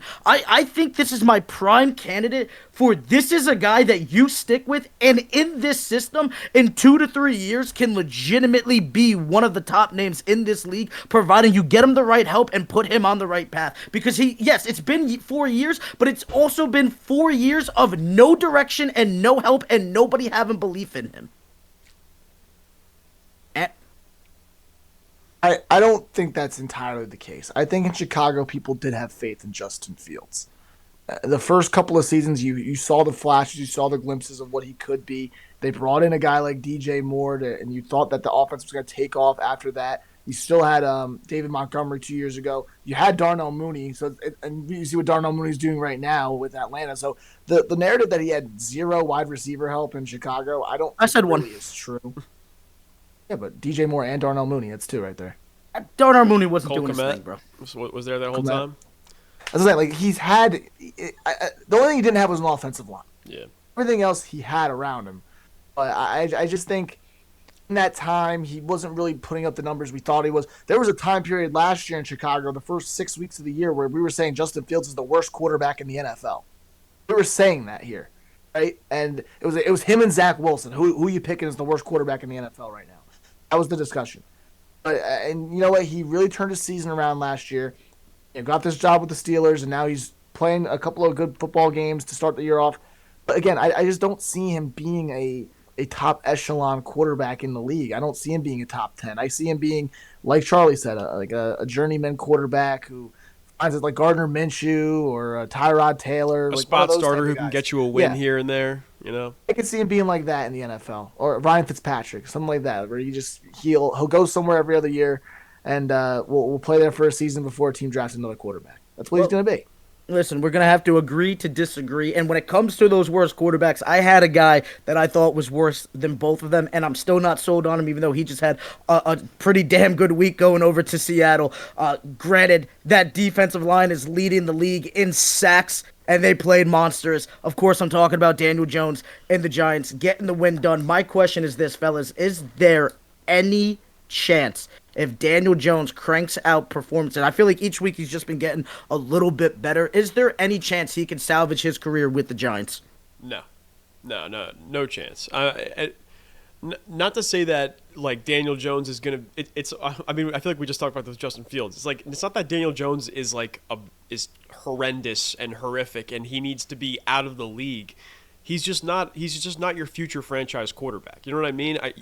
We know what Daniel Jones is. He has reached his ceiling. He's never gonna progress. He's never gonna gain more arm strength. He's a guy who can make plays with his legs, can make the intermediate throws. But the second you ask him to throw past 20 yards, that ball's sailing, and you don't know where it's going to end up. So, no, I don't think the Giants feel that Daniel Jones is their starting quarterback in 2025, 2026, going forward at all. You know, I think they know eventually they're going to have to find a way to get a quarterback, maybe a younger quarterback, or maybe they eventually go the Jets or Falcons route and look for a veteran who's going to be able to come in right away and elevate the offense, but no, Daniel Jones is not the long-term answer to the Giants' quarterback problems. I agree. I like we can't do this again if you're a Giants fan. Like you saw what happened in 2022 when they made the playoffs. You know, everything was looking great in Giant land. Let's give him the big extension, and then you showed really who he is. And now you're seeing without Saquon, I think the offense is fine. I think it's nothing revolutionary. I think Malik Neighbors is doing everything in his power to elevate that Giants offense to what it can be. But really, like the running game is subpar. Like I like Devin Singletary. But they really don't have any other options outside of Singletary. And then like they have no real tight end game either. Bellinger's not doing anything. Like really, the offense is kind of reliant right now on Darius Slayton and Malik Neighbors. And that's very one-dimensional. And a good defense is going to capitalize on that whenever they get the chance. When they play Philly, when they play Dallas, they play Baltimore later in the year, they play Pittsburgh later on in the year, they're going to get destroyed. And I think a part of the reason why is because Daniel Jones just simply isn't the quarterback to really bring them in. The offensive line is good. I think the receivers are good. I think they need to just really update their quarterback and running game because that's what's going to get them over the top. Shout out Brian Dable, though, because he had his job called into question those first few weeks when they were looking real bad. And he's really turned it around with a really strong win in Cleveland a few weeks ago, and now winning in Seattle. That is very impressive against a Seahawks team that has been towards the top of the league in most categories. I told you to take him. I just can't have faith in it. To be fair, I don't think we've ever faltered on whether or not Brian Dable should be that head coach. I think he's a phenomenal head coach. I'll raise my hand. I faltered. I thought he was maybe in a little bit in over his own head this going into the year, but that obviously was a bit too premature of a take. Okay, I question the GM personally. I wonder how he can be. But I think Dable, for me, is literally the one thing that I do have full belief in. If he just gets the right guys in there, he could get the job done. But I would not be surprised, even though I've been calling for Daniel Jones's job for years now, it would be the most Giants thing ever for him to have some success and then reward him with another contract. No, he'll still be around next year. He's still another year in his contract. But I mean, like, extending him, even that's I could see the Giants doing that just because it'd be the most Giants move ever. I don't think they should, though, at all. He won't get an extension. I know that they have an out of his contract after this season's over, but I guess to your point, I could see them maybe keeping him around another year and then bringing in a young quarterback, although that might create kind of a weird dynamic because you have the incumbent starter who's been QB1 since, 2019, 2020? And then you bring in a young guy who's trying to take that job eventually. I don't know. Interesting stuff for the Giants. And, hey, if they keep winning, I don't think people will be asking too many more questions, right? Yeah. And speaking of winning and not asking too many questions, even though I have a ton of them, the Washington Commanders steamroll another team, fellas. NFC East favorites. Jaden Daniels doing his thing. You guys believe in the hype or what's up? I believe. I absolutely believe in the Washington Commanders. Jaden Daniels, I think, is the only quarterback in the NFL whose rushing ability is anywhere close to Lamar Jackson's. We can talk about the Jalen Hurtses and the Josh Allens and Kyler Murray's all you want. I think Jaden Daniels, in terms of rushing the quarter, like rushing as a quarterback, is the only guy that can compare to Lamar Jackson. Dynamic, shifty, and he's got a better arm than Lamar. And I'll admit that. He has a way better arm than Lamar. He's making 40-yard throws to Terry McLaurin, and this is the first time Terry McLaurin's ever got an actual good ball thrown to him in his career. I mean, you're seeing the potential that Terry McLaurin can actually do when he has a real guy throwing the ball to him. And the defenses look fine. I love their front seven, Daron Payne leading the charge up there, Jonathan Allen as well. I love that defensive front for Washington. I think they're a good young team, and right now they are way above expectations this year and way ahead of schedule. So you talk about a team that's just dangerous, right? They have nothing, like they know that they have a bunch of years of this left to go. They have nothing to lose. They're going in there every game and they're playing their brand of football. They're implementing their game plan early. I love what Cliff Kingsbury has done with this offense. And there's so many teams right now that could use a guy like Cliff Kingsbury right now designing offense for the young quarterbacks. He's perfectly molded this offense around Jaden Daniels to really fit his skill set. I think the Commanders are going to win the NFC East this year. And they might win 12, 13 games. I think they're that good. I think they're that good. And this Ravens game, I think, is probably the biggest test that they're going to have this week. Ravens have made 6.5-point favorites, which, personally, I'm a Ravens fan. I think it's a lot for a team like the Commanders. I think the line should probably be like 3.5, 4.5, if we're being truly honest. I'm really excited for this game. Battle of the Bay, Battle of the Chesapeake, Commanders versus the Ravens. I'm ready for it this Sunday. I think if the Eagles get healthy, they can still make a push for this division. I think the Cowboys can somehow even make a push, providing that they can just get healthy and get it together, right? And as I said, one big move could literally change their fortunes around. I'm sold on the Commanders being good for the years to come. I'm sold on them making noise this year. I don't think I'm fully sold on them winning the NFC East, but I will say Jaden Daniels, it's one of those, is he the best quarterback in the league? No. But there is some magic that can happen, that Lamar-esque that you've talked about. Yeah, there's that there. If he can just continue to avoid hits, right, continue just to make the easy decision, and when things get tough, rely on the legs, yeah, it's going to be, how do you game plan for that? It's another facet to the game we keep on seeing getting added by teams. He adds, that throwing game down the line in the next couple of years, and it's already showing some flashes. That kid's going to be a problem. Yeah, he's already a great thrower. I was going to say, we knew he was an athlete coming into the NFL. We knew that. LSU, he was a dual threat. I'm more impressed with how he's handled the transition from college passing to the NFL passing. He's accurate. He's throwing the ball downfield.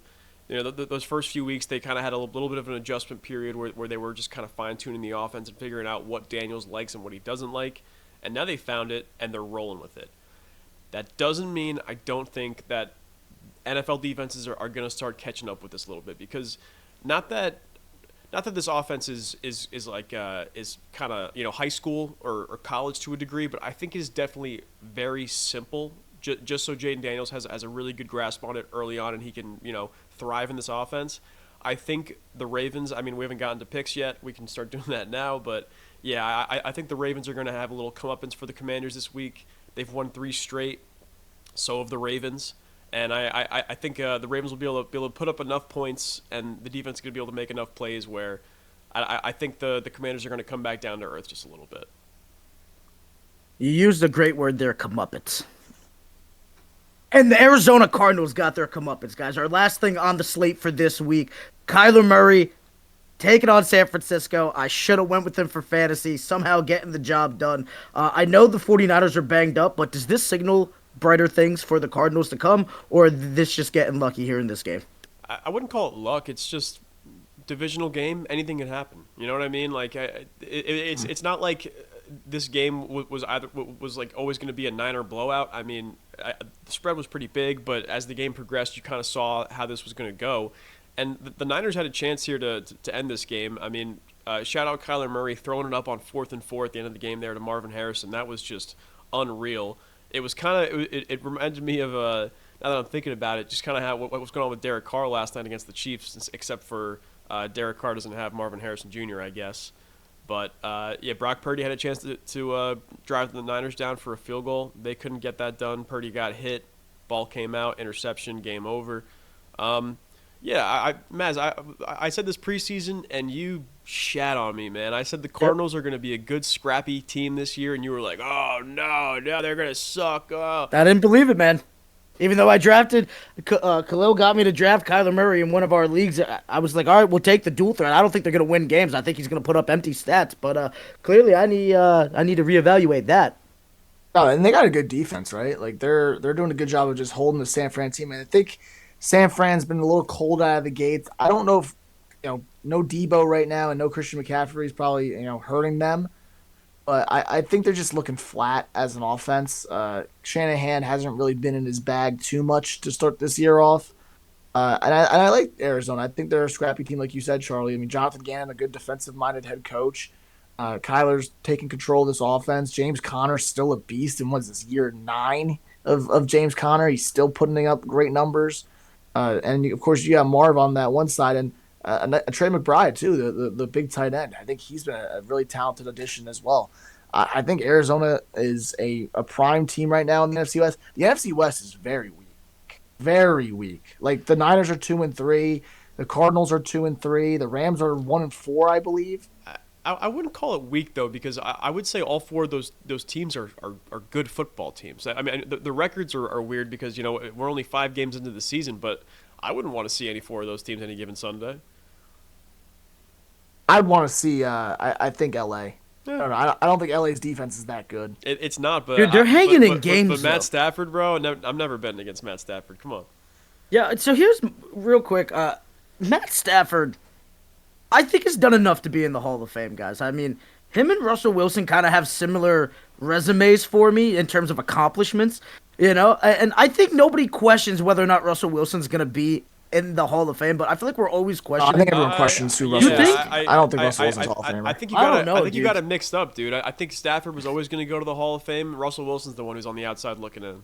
You think so? I don't know, man. I feel like the rhetoric that I heard is the other way around. He's top 10 passing yards all the time. After this season, he's going to be top 10 in touchdown passes. He's got a Super Bowl MVP. Stafford's in the Hall of Fame. He's one of the best. He's responsible for the 2 best receiving seasons in the history of football. One of the best spinners of the football of all time, Matt Stafford. Yeah, dude, it's amazing. Once again, what a change of location can do for your career outlook. You know what I'm saying? I think people were kind of. I just wanted to make sure that we were on the Matt Stafford's in the Hall of Fame. Dude, I think Russell Wilson's going to get there too, personally, but no. We'll see what happens, but nonetheless. One Super Bowl ring, no Super Bowl MVP, no MVPs, no first-team All-Pros, no. Well, he would have had 2 if Pete Carroll would have just ran the damn ball, but, And he is one of the best rushing quarterbacks of all time, too. He's like number 4 in rushing yards all time. As a quarterback. Who's to say once it's all said and done that he's even cracked in the top 5 if, Lamar and Jaden Daniels and Anthony Richardson. Lamar's already passed him. So Lamar's already passed him. Such less time, too, is so crazy, man. The other guys aren't going to pass him before he retires. I think he's got 3 years absolute max, right? We're talking to the wheels are potentially falling off. Until he's done. So I don't think he's going to be surpassed by the other guys. But I don't know, man. I think Russell Wilson is going to be able to get in there as well. I just wanted to check a little temperature on that one. Fellas, before we get to the pick'ems, we don't get a chance to really talk about it, but there's been some great things that happened in this week of college football. Just 2 storylines I want to touch on real quick. First and foremost, there is a running back in Boise State, Ashton, Ashton Jeanty, baby. Thank you. I was going to say Gianti, my bad. Jeanty. This kid has over 1,000 yards, 16 touchdowns on 95 carries. This is absolutely ridiculous. This is college football 25. This is Bo Jackson on that Techno Bowl game, dude. This is ridiculous numbers. He's making a push for Heisman. We saw Cam Ward have an unbelievable comeback against Cal, even though they had some help on 2 crucial plays. But those 2 guys, for me, Heisman favorites. Who do you think's ending up on top, Ant? As of right now, it's GT. I don't want to. And you forgot about Travis Hunter, too. Travis Hunter should be in the conversation as well. But I think GT for sure right now is the Heisman. I mean, you talked about it, 95 carries, over 1,000 yards, and 16 touchdowns. I get he's not playing the elite competition, but right now the way he's running the football, you see the explosiveness too. He'll hit the hole and boom, he's in the second level within a second. Like, I don't even know how you even like wrap him up. He's unreal for Boise State, and I think if the Heisman race ended today, I'm picking him. I know we don't really give the running backs that much love. I think there's only been like 2 running backs in the last 20 years to win the Heisman: Mark Ingram and Derrick Henry, who both conveniently played with Lamar Jackson and the Ravens. But like, I just think he's so ahead of the game in terms of running the football. And I love Cam Ward. I think he's playing great football. He's had a couple games where he wasn't, run away. Like, if you're a Heisman, I feel like if there's 11 games in the college football season, 10 of them you have to be elite if you want to be the Heisman Trophy winner. Jay Daniels, that's what he did. Like, that's how he won last year. He was elite in 10 of the 11 games. You can take one game. I think you don't have to be like a superstar in one game, and you can still win the Heisman. I think Gene T is up there. I think Travis Hunter is up there as well. But I also think Cam Ward's going to be in that discussion. So I guess it all comes down to what do you value more, right? Those stats or the story that comes down to it. I think that's what's really going to make it. I mean, 2 close wins. I mean, Miami football, they're calling them the cardiac canes right now because it is just the last 2 weeks have been literally down to the last play. We'll see what happens. If Miami keeps on ending up on the other side of that, I could absolutely see that narrative taking over. Mm-hmm. Charlie, what do you value more? Dude, I'll be honest with you. I haven't watched a single Boise State game, a single Miami game, so I have no response, no answer to your question. Thank you very much. No, I'm just asking, what do you value more if you're going to go with the league's essentially the Heisman's the MVP of college football, right? Do you value the storyline or the stats more?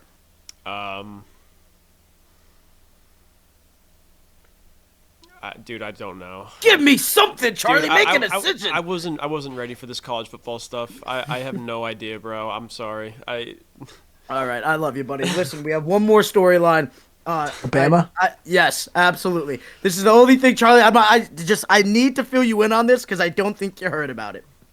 For the first time since 1984, Vanderbilt has beat Alabama 40-35. They rushed the field.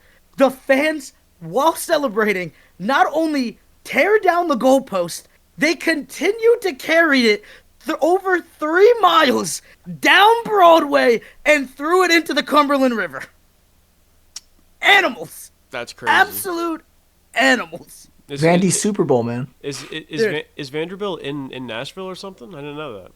Yeah, it's in Tennessee, right? I think I don't know if it's directly like in the city of Nashville. I know it's right around it. If they took it down Broadway, I mean, like they went 3. They also traveled 3 miles with the damn thing. Like, so that's what who I'm saying. carries a goalpost 3 miles? Dude, what do you do if you're the cops in that situation? Like, you just see this mob. Let it happen. It's their kids being kids, man. Let them enjoy the college life.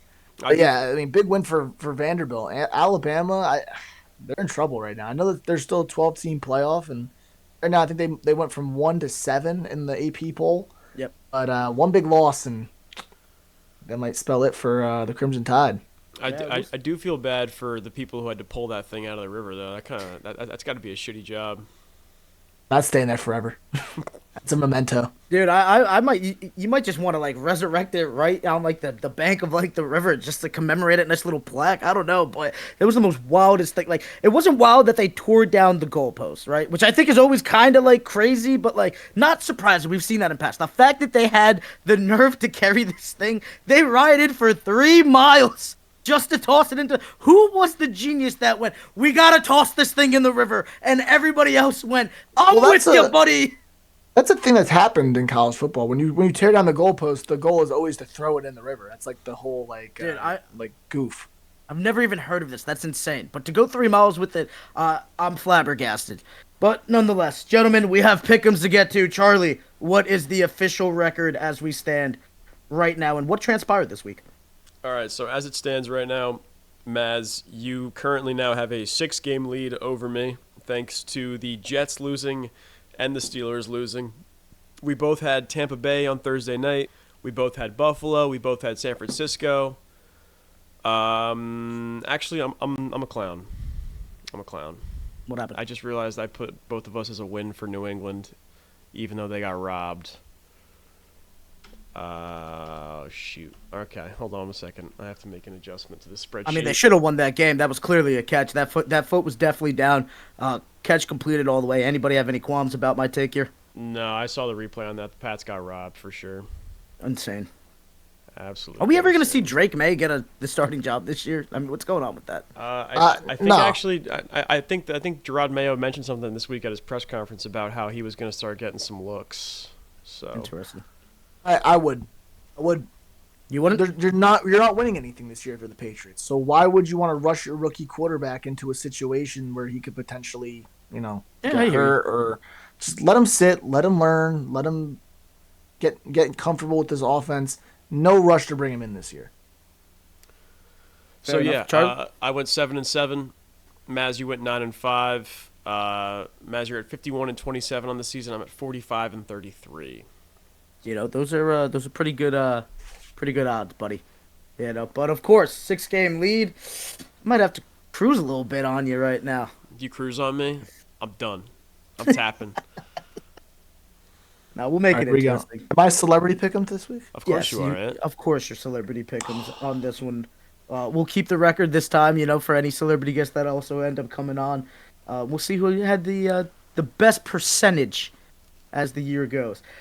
Starting us off, Thursday Night Football, October 10th, 8:15, Amazon Prime Video, baby. 49ers, Seahawks, division rival. Charlito, I believe they are at Seattle. Yes, they are. Who you got? Who you got? Give me San Fran. I honestly, the second that came out of my mouth, I kind of regretted it. I'm not gonna lie. San Fran's 3.5-point favorites. They are, but Seattle's at home. They're playing really good football right now. San Fran's kind of the opposite. Come back to me. No, you know what? Seattle's lost to New No, York. you're on it right now. Go ahead, take it. I'm changing my pick. I'm going Seattle. Interesting. Seattle at home, coming off a loss to the Giants. They're gonna be pissed off.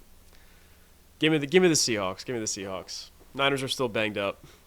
I know the Niners are banged up, but this is a chance to actually tie the Seahawks on record. I think they need to make this push. I think they need to get this job done, and especially with the short week, especially the way that the Seahawks handled the Giants' defensive line, I think San Francisco's defensive line can also create some havoc. I'm rocking with the 49ers, my friend. I am going to go with San Fran. They need a big bounce back win after that loss to Arizona. I think Seattle's on the downturn now. They had that hot 3-game start, but you just lost the game to the Giants at home. You had the 12s all there. I think San Fran's a much better team on paper. And also, Geno Smith is known to have trouble against that Niners defense since he's come to Seattle. Give me the Niners. Moving on ahead, Sunday, October 13th, 9:30 a.m. game. We're heading back over to London where the Jaguars will be taking on Caleb Williams and Dem Bears. Who you guys got? I'm gonna go with the Bears in this one. I like the way the Bears defense is playing right now. It's definitely up there as probably the best part of their team. Caleb Williams was starting to click a little bit on Sunday against the Panthers, and I think he can carry that momentum over into this weekend. Give me the Bears. I said that I had faith in Doug Peterson to win this last week's game. If you go back and look at that recording, I said I do not have faith for anything else moving forward. I think the Bears get the job done across the pond. I agree. I think Chicago is starting to figure it out. You saw Caleb Williams last week feel the most comfortable he's ever felt in that offense. I love that trio of DJ Moore, Keenan Allen, and Rome Odunze. They're spreading the ball out. DeAndre Swift's finally starting to get going on the offensive side. Frankly, the Bears' defense is what really gets them wins in these first couple of games. So I think the way that Jacksonville's playing this season, Chicago's got this one wrapped up. There has been talks of Jacksonville potentially moving to London. Maybe this ends up being a home game for them. I don't think that's ever going to happen, but I'm still rocking with the Bears, my friends. Moving on, a game that I don't think anybody's going to be differing on here. 1 o'clock slate, Fox, Browns at Eagles. Give me the Birds, man. Yeah, that's an easy Philly. Anybody? Tough Oh my one. God! I wish you would right now. Is A.J. Brown back? I don't know. Does it matter? There's no Devontae Smith, I no haven't seen an AJ injury. Brown. I haven't I seen an have- injury report. But you got Saquon Barkley in that offensive line. I think that's all you need. Yeah, but the Browns front seven is what is their best part. You have Myles Garrett. You have Still trust Saquon. JOK. You have all these guys up front. I think that's the perfect thing that's going to stop the Eagles' offense. It's just all a matter if the Browns can score points. That's the only big thing. The Which Browns' they offense can't. is they really can't. And there's been talks of that Deshaun Watson might not start. I don't know. Who you go to in that situation? Who's their backup now? Jameis I don't even Winston, know. baby. Jameis is playing. I want the Browns in that one, honestly. But if they do start Deshaun Watson, I go Eagles. We don't know that right now, so I'll go Browns. No, I'm going Browns. I got nothing to lose here. Even if Jameis does start, this is exactly what's going to happen. He's going to throw for 350 yards, 3 touchdowns, and 3 interceptions. Philly wins by a field goal, even though they're a minus 8.5 favorite right now. All right, but nonetheless. I think the Browns Moving on. cover. Yep. Okay. Moving on, the Buccaneers minus 3 favorites heading down to New Orleans to face the Saints. Listen, I didn't think the Saints looked horrible, but there's still problems there. For me, I think the Bucs have been rolling. I will continue to rock with the Bucs. I'm sorry that I didn't have faith with them when they went up to Detroit, but I will not falter. They got a tough break against Atlanta, but I think they're going to be just fine. They go down to New Orleans and get the job done. Yeah, another easy pick for me. Tampa Bay coming off a divisional loss to Atlanta. They're going to be hungry for a win. Give me the Bucs. I like the Bucs too. Again, sticking with the Fox games, the Cardinals head on over to Green Bay. 1 o'clock game as well, minus 5 for Green Bay as favorites. I will be starting Kyler Murray, but I do think that Green Bay can get this job done. Give me Green Bay at Lambeau. I agree. Jordan Love has gotten progressively comfier every week since he's returned from his knee injury. Packers at home. Lambeau's a tough place to play. Give me the Packers. Yeah, I think the Packers definitely have the advantage in this one. I love Jordan Love. He's been a little shaky since coming back. I think last week, he started, like you said, Charlie, to really get a little bit more comfortable within that offense. You have the options though: Romeo Doubs, Jaden Reed, Bo Melton as well, Octavian Wicks. Like Kraft. all these guys, you don't really hear their names that much, but they are a talented group on that receiving core. I think the Packers win this one. Potentially the ugliest game of the week. We got the Colts heading on over to Nashville to take on the Titans as -1 favorites to the Colts. I would love to take the Titans in a home game here and tell you that they're going to bounce back, but I just don't love that quarterback situation whatsoever. And I think the Colts just took a tough loss, and I think they're going to be looking for a little vengeance. Give me the Colts. Do we know who's playing QB for the Colts? Is it going to be Flacco? Is it going to be AR? It doesn't matter for me at either one. I have no clue yet. I think either one of them gets the job done, though. I don't know. Give me the Titans at home. Okay. I coming off a bye week, some preparation. They started to pull things together in Miami against the Dolphins last week or 2 weeks ago with Mason Rudolph. I think Levis is going to be playing for the Titans again. Still, I'm leaning Tennessee. First home win of the season. I just think the Colts, on paper, are a better team. And even if it's Mason Rudolph or Will Levis, I don't trust either one of those guys to really get the job done against a Colts defense that is solid. I think they're a good group. I mean, led by Zaire Franklin up front and what's his name? Reuben Foster. D tackle, DeForest Buckner. DeForest Buckner. They got a good defense, and I think you're finally starting to see Michael Pittman get integrated into this offense, which about damn time, right? Like, he's a talented receiver that they seem to never throw the ball to. But now with Flacco under center, which I think the offense looks better with Flacco compared to AR. I love AR's talent. I think he's still very raw in his development, but he's just not that accurate. If Flacco's starting this game, which I think he will, give me the Colts. Commanders heading on over to face the Ravens. I think the Ravens are going to be flying high right now. Charlie has talked about the Commanders coming back to earth. I think this is going to be the game for it. I think Derrick Henry, even though the Commanders have a decent defense and they've been doing pretty damn well, I think there's just too much firepower with Lamar and Derrick Henry for them to handle. I don't even think they'll need to abuse Derrick Henry that much. I think the Commanders' secondary is probably the weakest part of that defense because all their strength is in the defensive line. So I could see Lamar kind of picking them apart a little bit.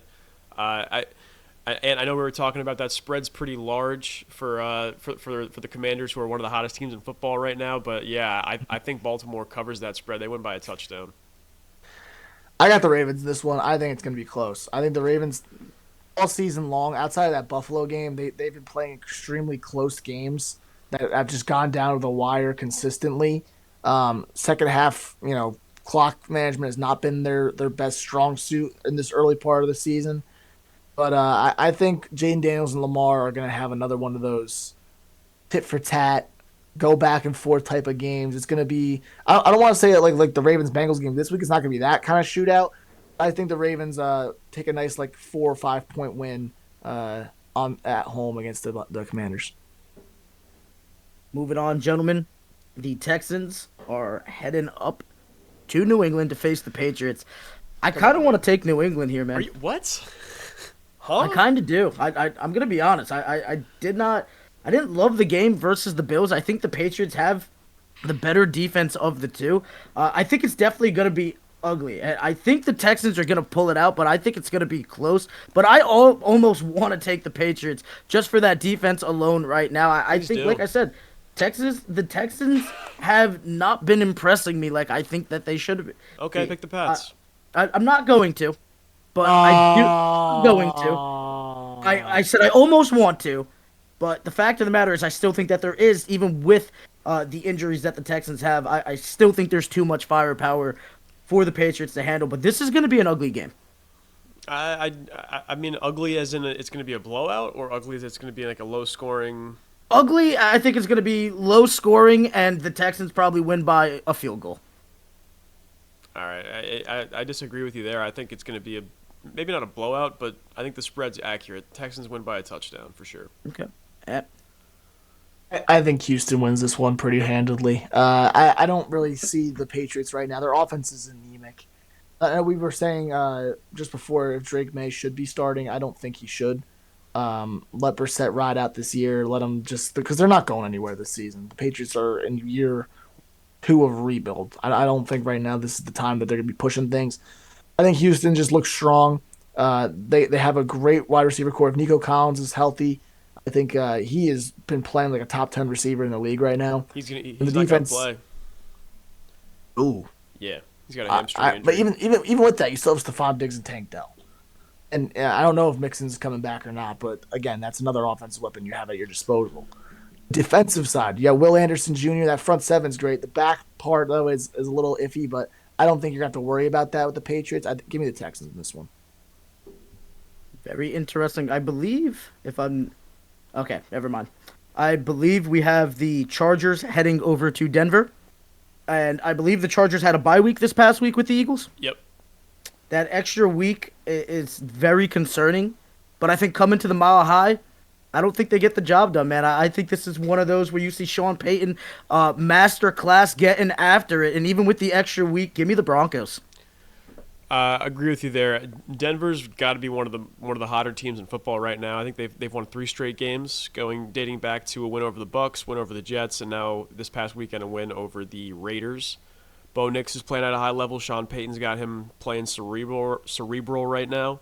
Good running game. The defense is playing out of its mind. They blitz more than anybody in the league. Pat Surtain is the best cornerback in football. Give me Denver. Chargers, still going to be a close game for sure. I think a divisional, messy game. They're gonna be running the football, but I think Denver's going to be able to have just enough to win this one. I'm so mad that you went there with me. I'm so mad. I thought the extra week and your love of Herbert and your love of Harbaugh, I thought it was going to be enough. I thought I was going to be able to separate myself from you a little more with this game here. And the fact that we're on the same page, my friend, you know ball, I love you. I love Herbert. I don't love Harbaugh, but whatever. Okay. Did you see that clip of Bo Nix and Sean Payton yelling at each other on the sideline after that one? I guess both threw a pick. And the game was already out of hand, and I guess Sean was getting in his face, and I guess Bo Nix went back to him a little bit, and they kind of jawed back and forth. I don't know if that proves more that Bo Nix is respected in Sean Payne's eyes that he's allowed to like sort of give his opinions and like go back and forth with them, or if that's like a rookie like behavior type of thing. I don't know what it is. I think it's a different dynamic because while Bo Nix is a rookie, he's 24, so like he's not like a young guy. Like he's probably not the youngest player on the roster. You know what I mean? Like he's probably in the middle of the pack. So it's probably a bit more of a different dynamic than a 20, 21-year-old quarterback coming in, 22 years old, than a guy in Bo Nix who has, a man for lack like 6 years in college. Is a man for lack of a better phrase. I don't really know how else to put that, but that's how I. So two things on there. First, let's break down of seeing what actually happened in the video, right? Where Peyton says something to him. Nick's kind of got a little fired up. They had a little exchange. Bo went to go walk away, but then when he heard Peyton, he stopped, turned around. I think that's fine, right? Now, if he would have just kept on walking, I'd have some problems with that. But the fact that he's still willing to listen, still willing to be coached, I think that's fine with it. Another thing that lends me to believe that it's not that big of the deal as some people might want it to believe. Apparently, he asked Drew Brees, just for some advice of, dealing with Peyton and all that stuff.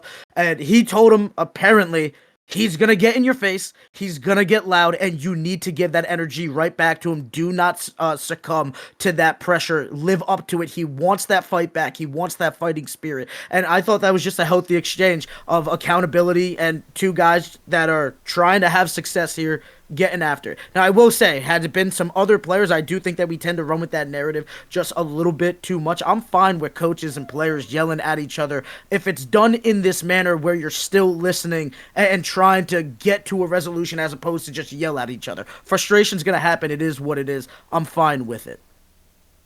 Despite that, I'm going to take the Chargers. Sorry I get you guys off that topic, but I'll take the Chargers in this one. Really? Okay. Yeah. I believe. I don't understand how they're favored in Denver. That makes no sense to me whatsoever. Bye week. Everyone's getting healthy again. I guess that's kind of what it is. I don't see it. Yeah, I'm with you, Charlito. I don't see it at all. Our 4:25 games. The Falcons taking on the Panthers, heading over to Carolina. I think even before Kirk took the single game passing record for the franchise, I was having the Falcons. I'm going to continue to rock with them. I don't see Andy Dalton having a magic this week. Yeah, that's an easy Falcons pick. Falcons too, yep. Moving up, my Cowboys at home in action versus Detroit. And is this the first time that I take the Lions? Maybe. I don't know, man. I think they have the better roster right now. 3-1. The Cowboys are 3-2, so I don't give a damn, baby. Give me the Cowboys. I believe in Dak. I know where Charlie's going with this. Go ahead and take Detroit. I know it's a dome. I know it's going to feel just fine for them. And the last time Detroit came on over to Dallas, they had success. I don't give a damn. I have to believe after what I just saw last week. And if it bites me in the ass, so be it. Let me live in blissful ignorance right now. I fully believe Dak Prescott can get the job done another week. I don't doubt Dak Prescott's going to have a good game because the Lions' defense isn't exactly elite by any stretch of the imagination. I think the Cowboys are going to be able to put up points on them, but the Lions are going to be able to put up points on the Cowboys, and that's for damn sure. Yeah. And also the other aspect of this game that I think is going to be somewhat important is if you guys recall last year's Cowboys-Lions matchup where Detroit was in Dallas once again, and there was the whole eligible receiver controversy where the Lions didn't properly report their extra offensive lineman as an eligible receiver. The Lions scored that touchdown at the end of the game, and it was called back because of that penalty. I think the Lions remember that. I think Dan Campbell remembers that, and I think they're coming for blood. And 2 weeks to prepare as well. They're coming off a bye week as well. Everyone's getting healthy. The Cowboys are notorious for not stopping the run, and you're going up against David Montgomery and Jahmyr Gibbs. I think the Lions rush for almost 200 yards in this next game, and the Lions are going to win this one. Listen, if the Cowboys lose, I'm not surprised, but just know that I just have to rock with them after that Steelers game. I'm feeling the energy, and if it bites me, it bites me. This is the game I'm willing to live with, and with those 6 games in hand, it's okay. It's okay, Mazz. You know where I'm going Monday night. We'll see. But before we get there, Sunday night, the Bengals. You skipped the Raiders and Steelers. Yeah. Oh, my apologies. My apologies. This is why Charlie normally does this segment. I'm so sorry. Steelers, Raiders. Dude, I normally love the Raiders defense. I normally love their head coach in Pierce just firing things up. But I think the Steelers are going to be pissed off after that Dallas game. I still like their defense. I think they're going to wreak havoc. And I think this comes down to quarterback play, and I trust Justin Fields over anything that the Raiders are bringing out there. Yeah, hard agree. Usually, the general rule of thumb is the Steelers don't do well when they fly out to Oakland or I guess Vegas for that matter now. I mean, it used to be that whenever the Steelers were playing in Oakland, it was always a mess for them every time. But different team now, different location. Yeah, the Raiders are definitely one of those teams that are circling the drain right now. They're in quarterback limbo. The roster's in flux because Devontae Adams isn't playing. He's on his way out. The only thing you can really hang your hat on is those pass rushers, and it's not going to be enough to beat the Steelers because the Steelers' defense is going to show up. The Steelers' offense is going to do just enough to win this game, and I like that spread a lot. Steelers by 3 points. They probably win by a field goal. The Broncos dropped 34 points on the Raiders last week. Like, I don't know. I don't really trust the Raiders right now. I think right now they on paper, if we want to talk about roster construction, I think they're probably dead last in the NFL in my eyes in terms of how they've built this roster. It's just not good. Like I don't think right now they have a single player outside of like Max Crosby who's elite at their position. So it's like I don't really put that much stock into what the Raiders really have right now. I think the Steelers, they're just a well-coached team. Mike Tomlin just coaches those guys really well. They're starting to, like you said, Mazz, they're gonna be angry after that tough loss at home against Dallas in prime time. They have one of the worst teams in the NFL lined up against them the next week. They're going to go out there and smash them. Yeah, I mean, not to mention, I think they're definitely a little pissed that Mike McCarthy had a nice little homecoming party on them as well, just to, add a little more fuel to the fire there. But, yeah, no, I think the Steelers are going to win this one convincingly. Yeah, it's going to be a 25-point game. Jesus. I haven't blown them out. It's going to be close. Okay. I don't know about 25 points, but I could see, 17, 20. But nonetheless, the Cincinnati Bengals head into MetLife. I don't care that the Giants just handled business in Seattle. I don't care that Daniel Jones looked pretty damn good. The Bengals have to be fired up after what just went down against the Ravens. I think Joe Burrow comes in here, has a master class. You got to watch out for that Giants defensive line. But I think Joe Burrow is going for 4 touchdowns. Yeah, it's do or die for the Bengals. They have to have this game because otherwise 1-5 is... that's almost impossible to crawl out of. So the Bengals in desperation mode, Giants not as talented as them, except for maybe on the defensive line. Give me the Bengals. I do like the Giants secondary though. I don't know how well they're going to be matching up against this Jamar Chase T Higgins tandem, but as long as the Bengals put up the points that they're consistently putting up, I don't think the Giants are going to be marching for 40 points. That's just not their MO right now. So if I had to pick right now, I'm probably picking Cincinnati. Fellas, our last game of the week.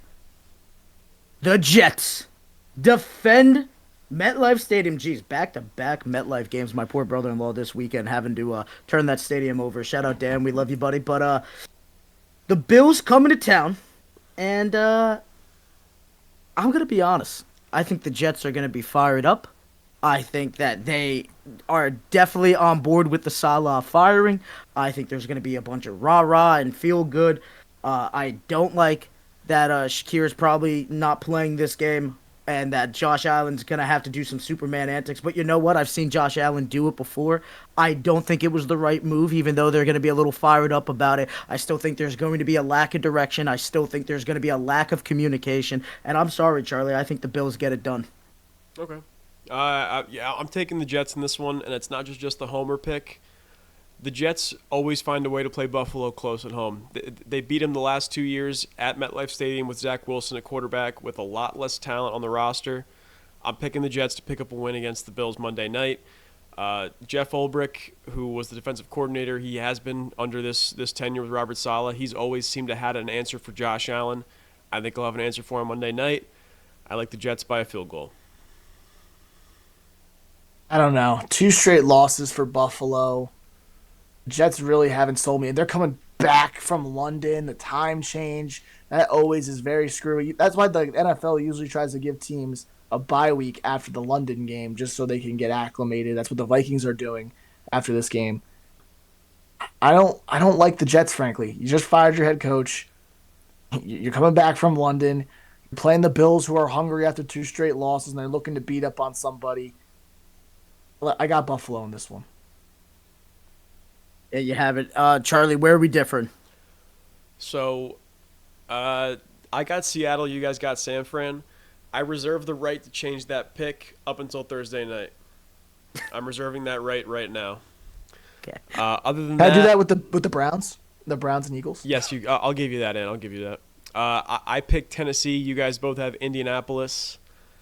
Mazz, you and I have Denver. Ant has the Chargers. Ant and I have the Lions. Mazz, you have the Cowboys. And then you guys have the Bills. I have the Jets Monday night. I did not cruise this week. I respect it. I'm giving you a chance on 4 games I here respect it. to make up so much territory on me. If I had to legitimately guess, I think you're gonna probably end up getting 2 on it and cut it down to 4. But you never know. Maybe the kid just makes this impossible and just goes up 10 games on you. You never know. I've been known to do it, my friend. I cannot wait to see how this plays out. Fellas, there's one last thing that we have to get to. NBA season around the corner. We'll be having more of that down the line.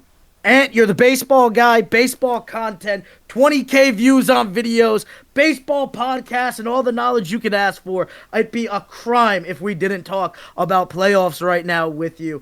Tonight, Phillies and Mets all tied up in the series. I believe winner goes home tonight. I have the Phillies. No, It's best of 5. It's best of 5. thank you. I apologize. I'm a schmuck. This is why you're here. But still, tied up at 1-1. Who's getting the job done? Not only tonight, who's winning this series? I mean, it's back in Queens, man. That stadium is going to be jumping. The Mets haven't been home in almost 2 weeks now, or 3 weeks. And then in that time, they've taken down the Braves and to clinch a playoff spot on the road at SunTrust in those last 2 regular season games. On to Milwaukee and won 2 out of 3 there with a huge Pete Alonso homer and some 9th inning heroics. Went to Philly and won that game where they were down and then they had to crawl back and get the lead back. Lindor late in that game. And then in game 2, last time out with the Castellanos walk-off, even though they got the 2-run home run by Vientos in the They were 9th close. to tie it. Yeah.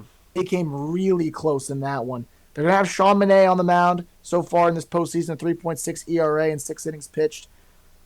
Phillies are going to be throwing out Aaron Nola for the first time in this postseason.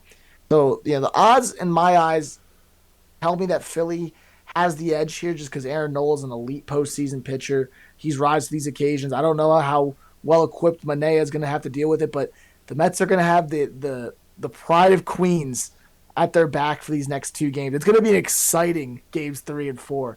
Like, I think right now, even though I'm a Yankees fan, right, I watched the Yankees all throughout this postseason, and they're going to be the team I'm probably most dialed in on.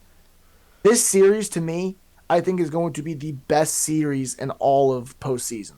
Whether it be the DS, Championship Series, World Series, this series right here, Phillies-Mets, is the best series in the league. Because I think the Mets are hot. They're playing great baseball. They're stealing bases. They're hitting homers. They're getting clutch hits. They're rallying in late innings, down multiple runs. And the Phillies have that underdog mentality as well with Bryce Harper, Castellanos, the whole city of Philadelphia on their side.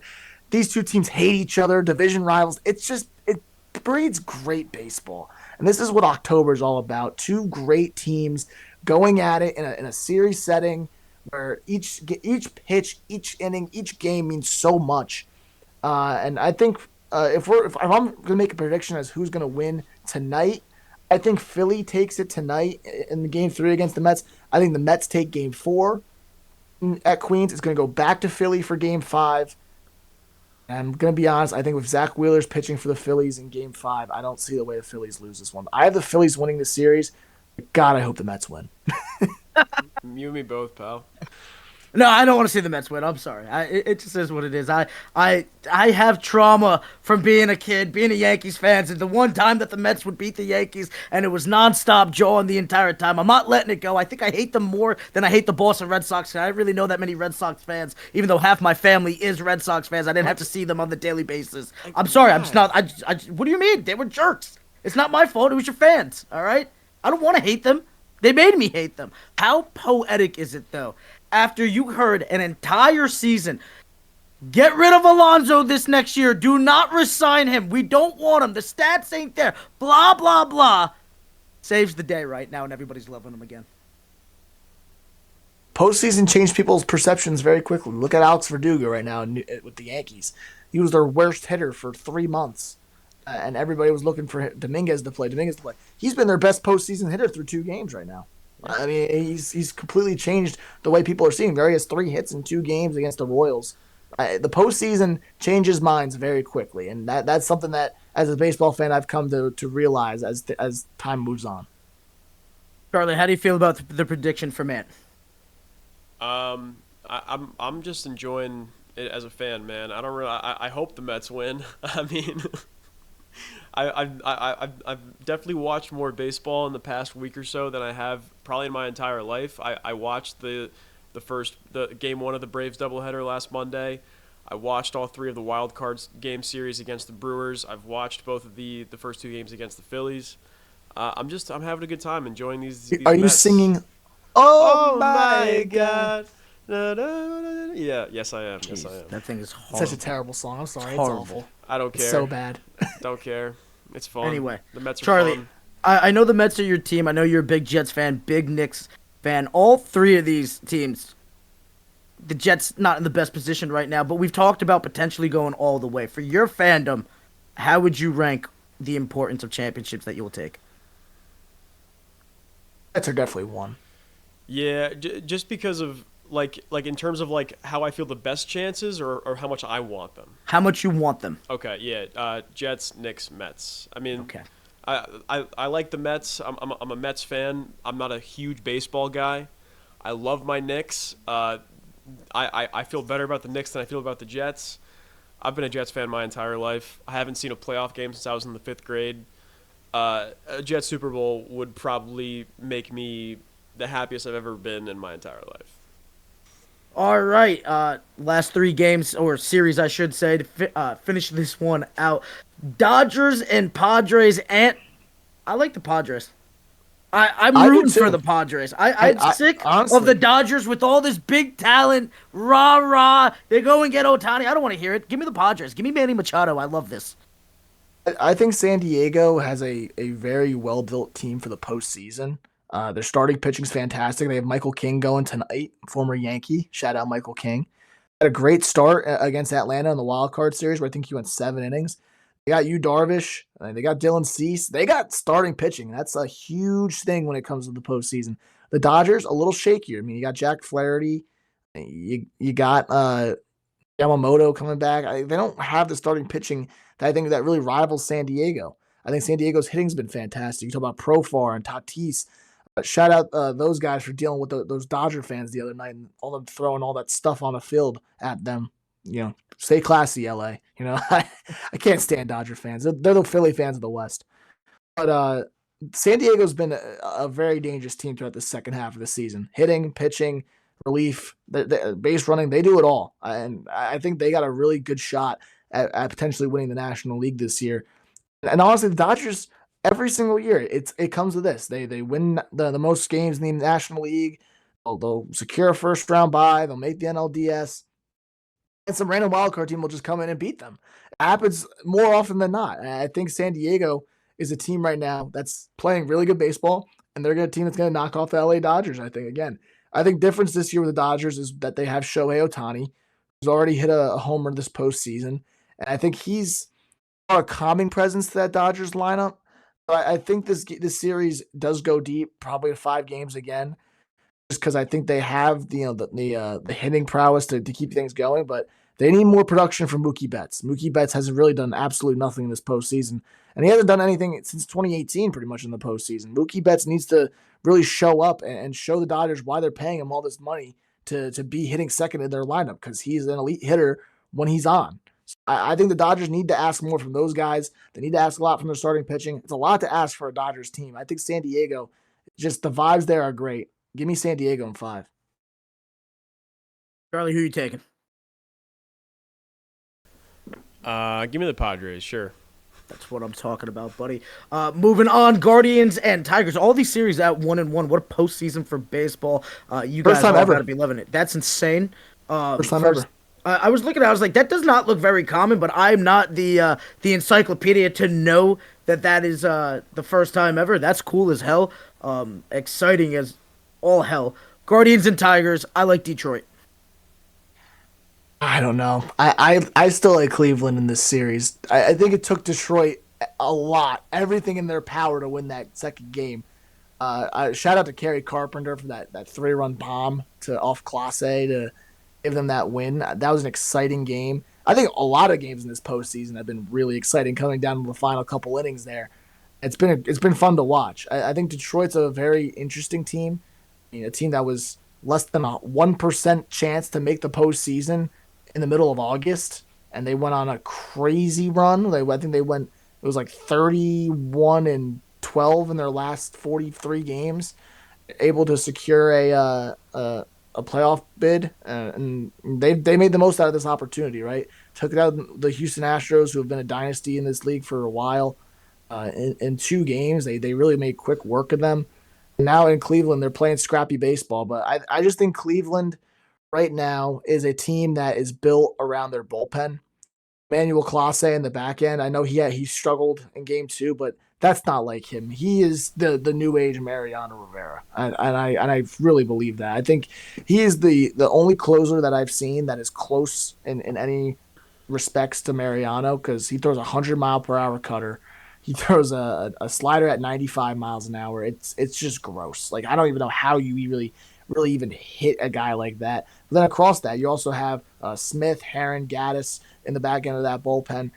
Those are that's a good company to have alongside you.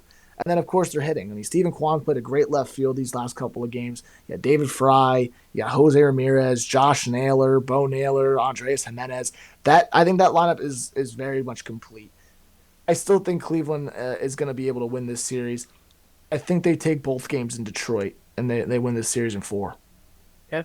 And lastly, of course, and our Yankees and the Royals, of course, 1-1 like everybody else. Do you have faith in the Yankees getting past the Royals? Clearly not. I saw the prayer hands. You're begging for it. Your heart wants it, but what is your brain telling you? I still think they get it done. I do believe they get this done. I just pray because, I've been burned by this team so much in the past, these last couple of years. You have the 1 seed right now, and last night I thought things started so great. Carlos Rodon struck out 3 in a row. Like 12 pitches, like 13 pitches. He was dotting corners. He was hitting his spots. He looked fired up. He was yelling. He was getting engaged with the crowd. And then, they start off, Glaber works a walk. Soto works a walk. First and second, no one out in the bottom of the first. I'm like, all right, let's punch. Let's get a freaking big blow in the first inning. Let's get things moving. And here comes Judge strikes out, and then Stanton, I think he struck out too, or he popped out. And then Wells popped out, and then Stanton, I think, flew out. And I was like, wow, that was very deflating. And then the innings went on, and then that big fourth inning blow up by Rodon gave up 4 runs. And I think in the postseason, especially especially with the New York Yankees, if the Yankees give up more than 2 runs in a postseason game, chances are they're not going to get it done, because they're not known for their postseason hitting. They're not going to come through. They've left a lot of men on base throughout these first. I think they've left now. I think it's almost 30 base runners in these first 2 games. That's crazy. Like, you can't have it. Death taxes in the Yankees leaving runners on base. It's just postseason. what I've come to know, dude. It's so frustrating. Would you change this lineup at all? Only thing I'd maybe change is taking Stanton out of the DH role. I think Dominguez is more athletic. He runs well. He puts the bat in the ball. Like, he'll put the ball in play. Nothing against Stanton. I think Stanton's been a fantastic Yankee. He's a great postseason hitter, but his best days are behind him. He can't run. Like, he can't make it down the line, especially when you get him on base. He's only station to station. He can't steal a base. He can't do the things that you really need from your guys in the postseason. I think Stanton still has a spot on this roster, because there are going to be times in the postseason where you need to pinch hit a big righty to try to get a home run, right? In the later innings, you need a guy to smack one out of the ballpark. Stanton's perfect for that. I think he's great in a late inning pinch hitting role, but I just don't see him, being a big piece in this lineup right now. I think right now, if you want to make a Yankees lineup, you go Glaber leading off, Soto, Judge.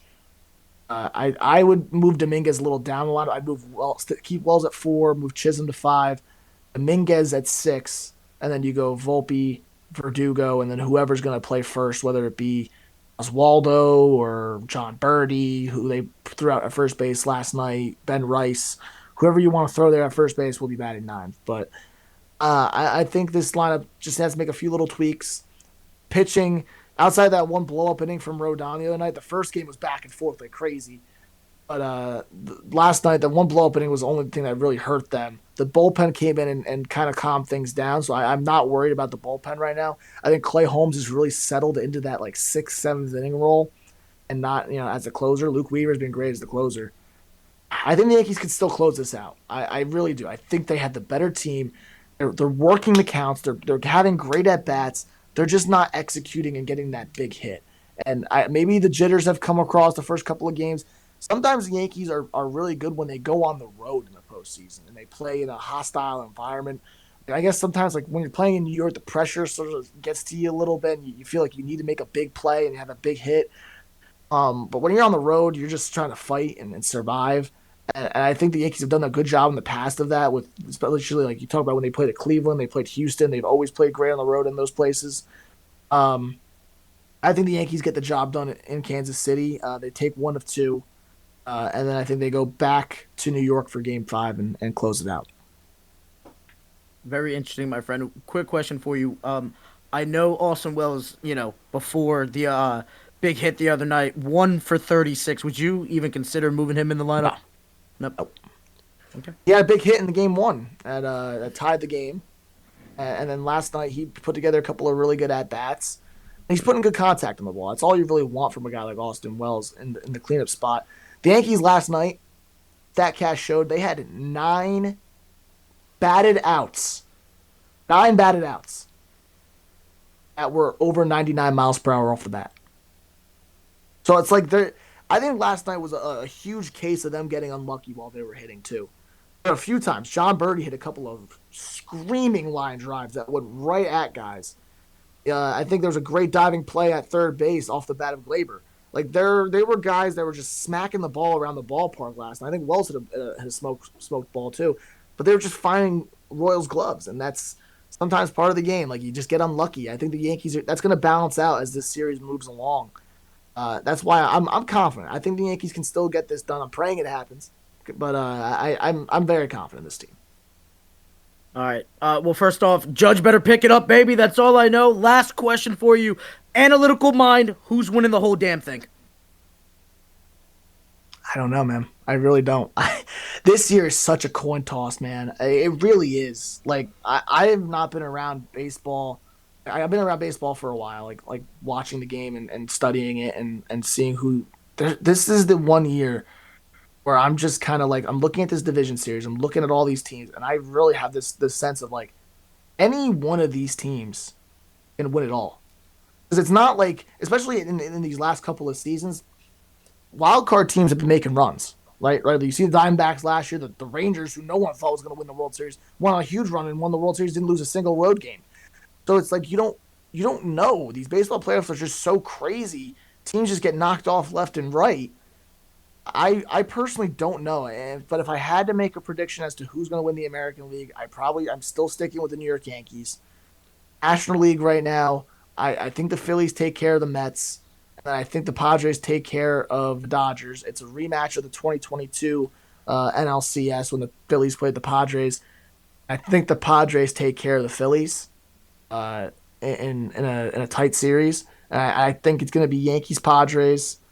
I think the Yankees win in 6. Okay. I love the prediction right now. Charlie, you want to make a final prediction? I mean, how cool would a Yankees-Mets World Series be again, right? I want it, Charlie. Especially if the Yankees come out on top. That'd be awesome. It's a great thing for the sport. I'll tell you right now, if that happens, could that determine where Soto goes? No, not at all. I don't think Soto's taking anything that happens the rest of this season into his mind when it goes into contract negotiations. He's just going to go where the money is. If he joins the Mets if they were to beat the Yankees in the postseason, I would never forgive him. All right? That's KD-esque. I don't want to hear it. All right, fellas. I'll tell you, I'm calling my shot right now. My heart's with the Yankees. I think this could be the year of the Padres. Yeah? Yeah, I'm throwing it out there. Calling my shot. Babe Ruth-esque. There it is. Boom. Padres. It would be kind of poetic, right? How, remember when the Nationals won the World Series? It was right after they traded Bryce Harper, and Soto was one of the best players on that roster. And then here come the Padres a year after trading Juan Soto, win the World Series. That would be kind of interesting. And Kyle Gashioka, who they got in the trade for Soto, has already hit 2 home runs in this postseason. Michael King went 7 shutout innings in the first game. What is with guys leaving the Yankees and playing crazy good? Give me an example outside of those 2 guys. Brian McCann. Okay, he was decent. He wasn't playing out of his mind. Won a World Series, right? Yeah, because he was on a cheating Astros team. Well, listen, he played better for them than he's ever played for the Yankees, and those 2 guys are doing it for the Padres, and they never did it for the Yankees, and it's just a thing. All right. Whatever you say, Mazz. Thank you. All right. And thank you for joining us, buddy. Episode 15 in the books. Vince Carter closing it up, even though we had no basketball talk. But, it is what it is. We're keeping on rolling. We keep on moving, living life. Charlito, thanks for the journey, buddy, and we'll be back next week. You have been listening to the Mazz and Bad Show with Brandon Marrazzo and Charlie Baduini.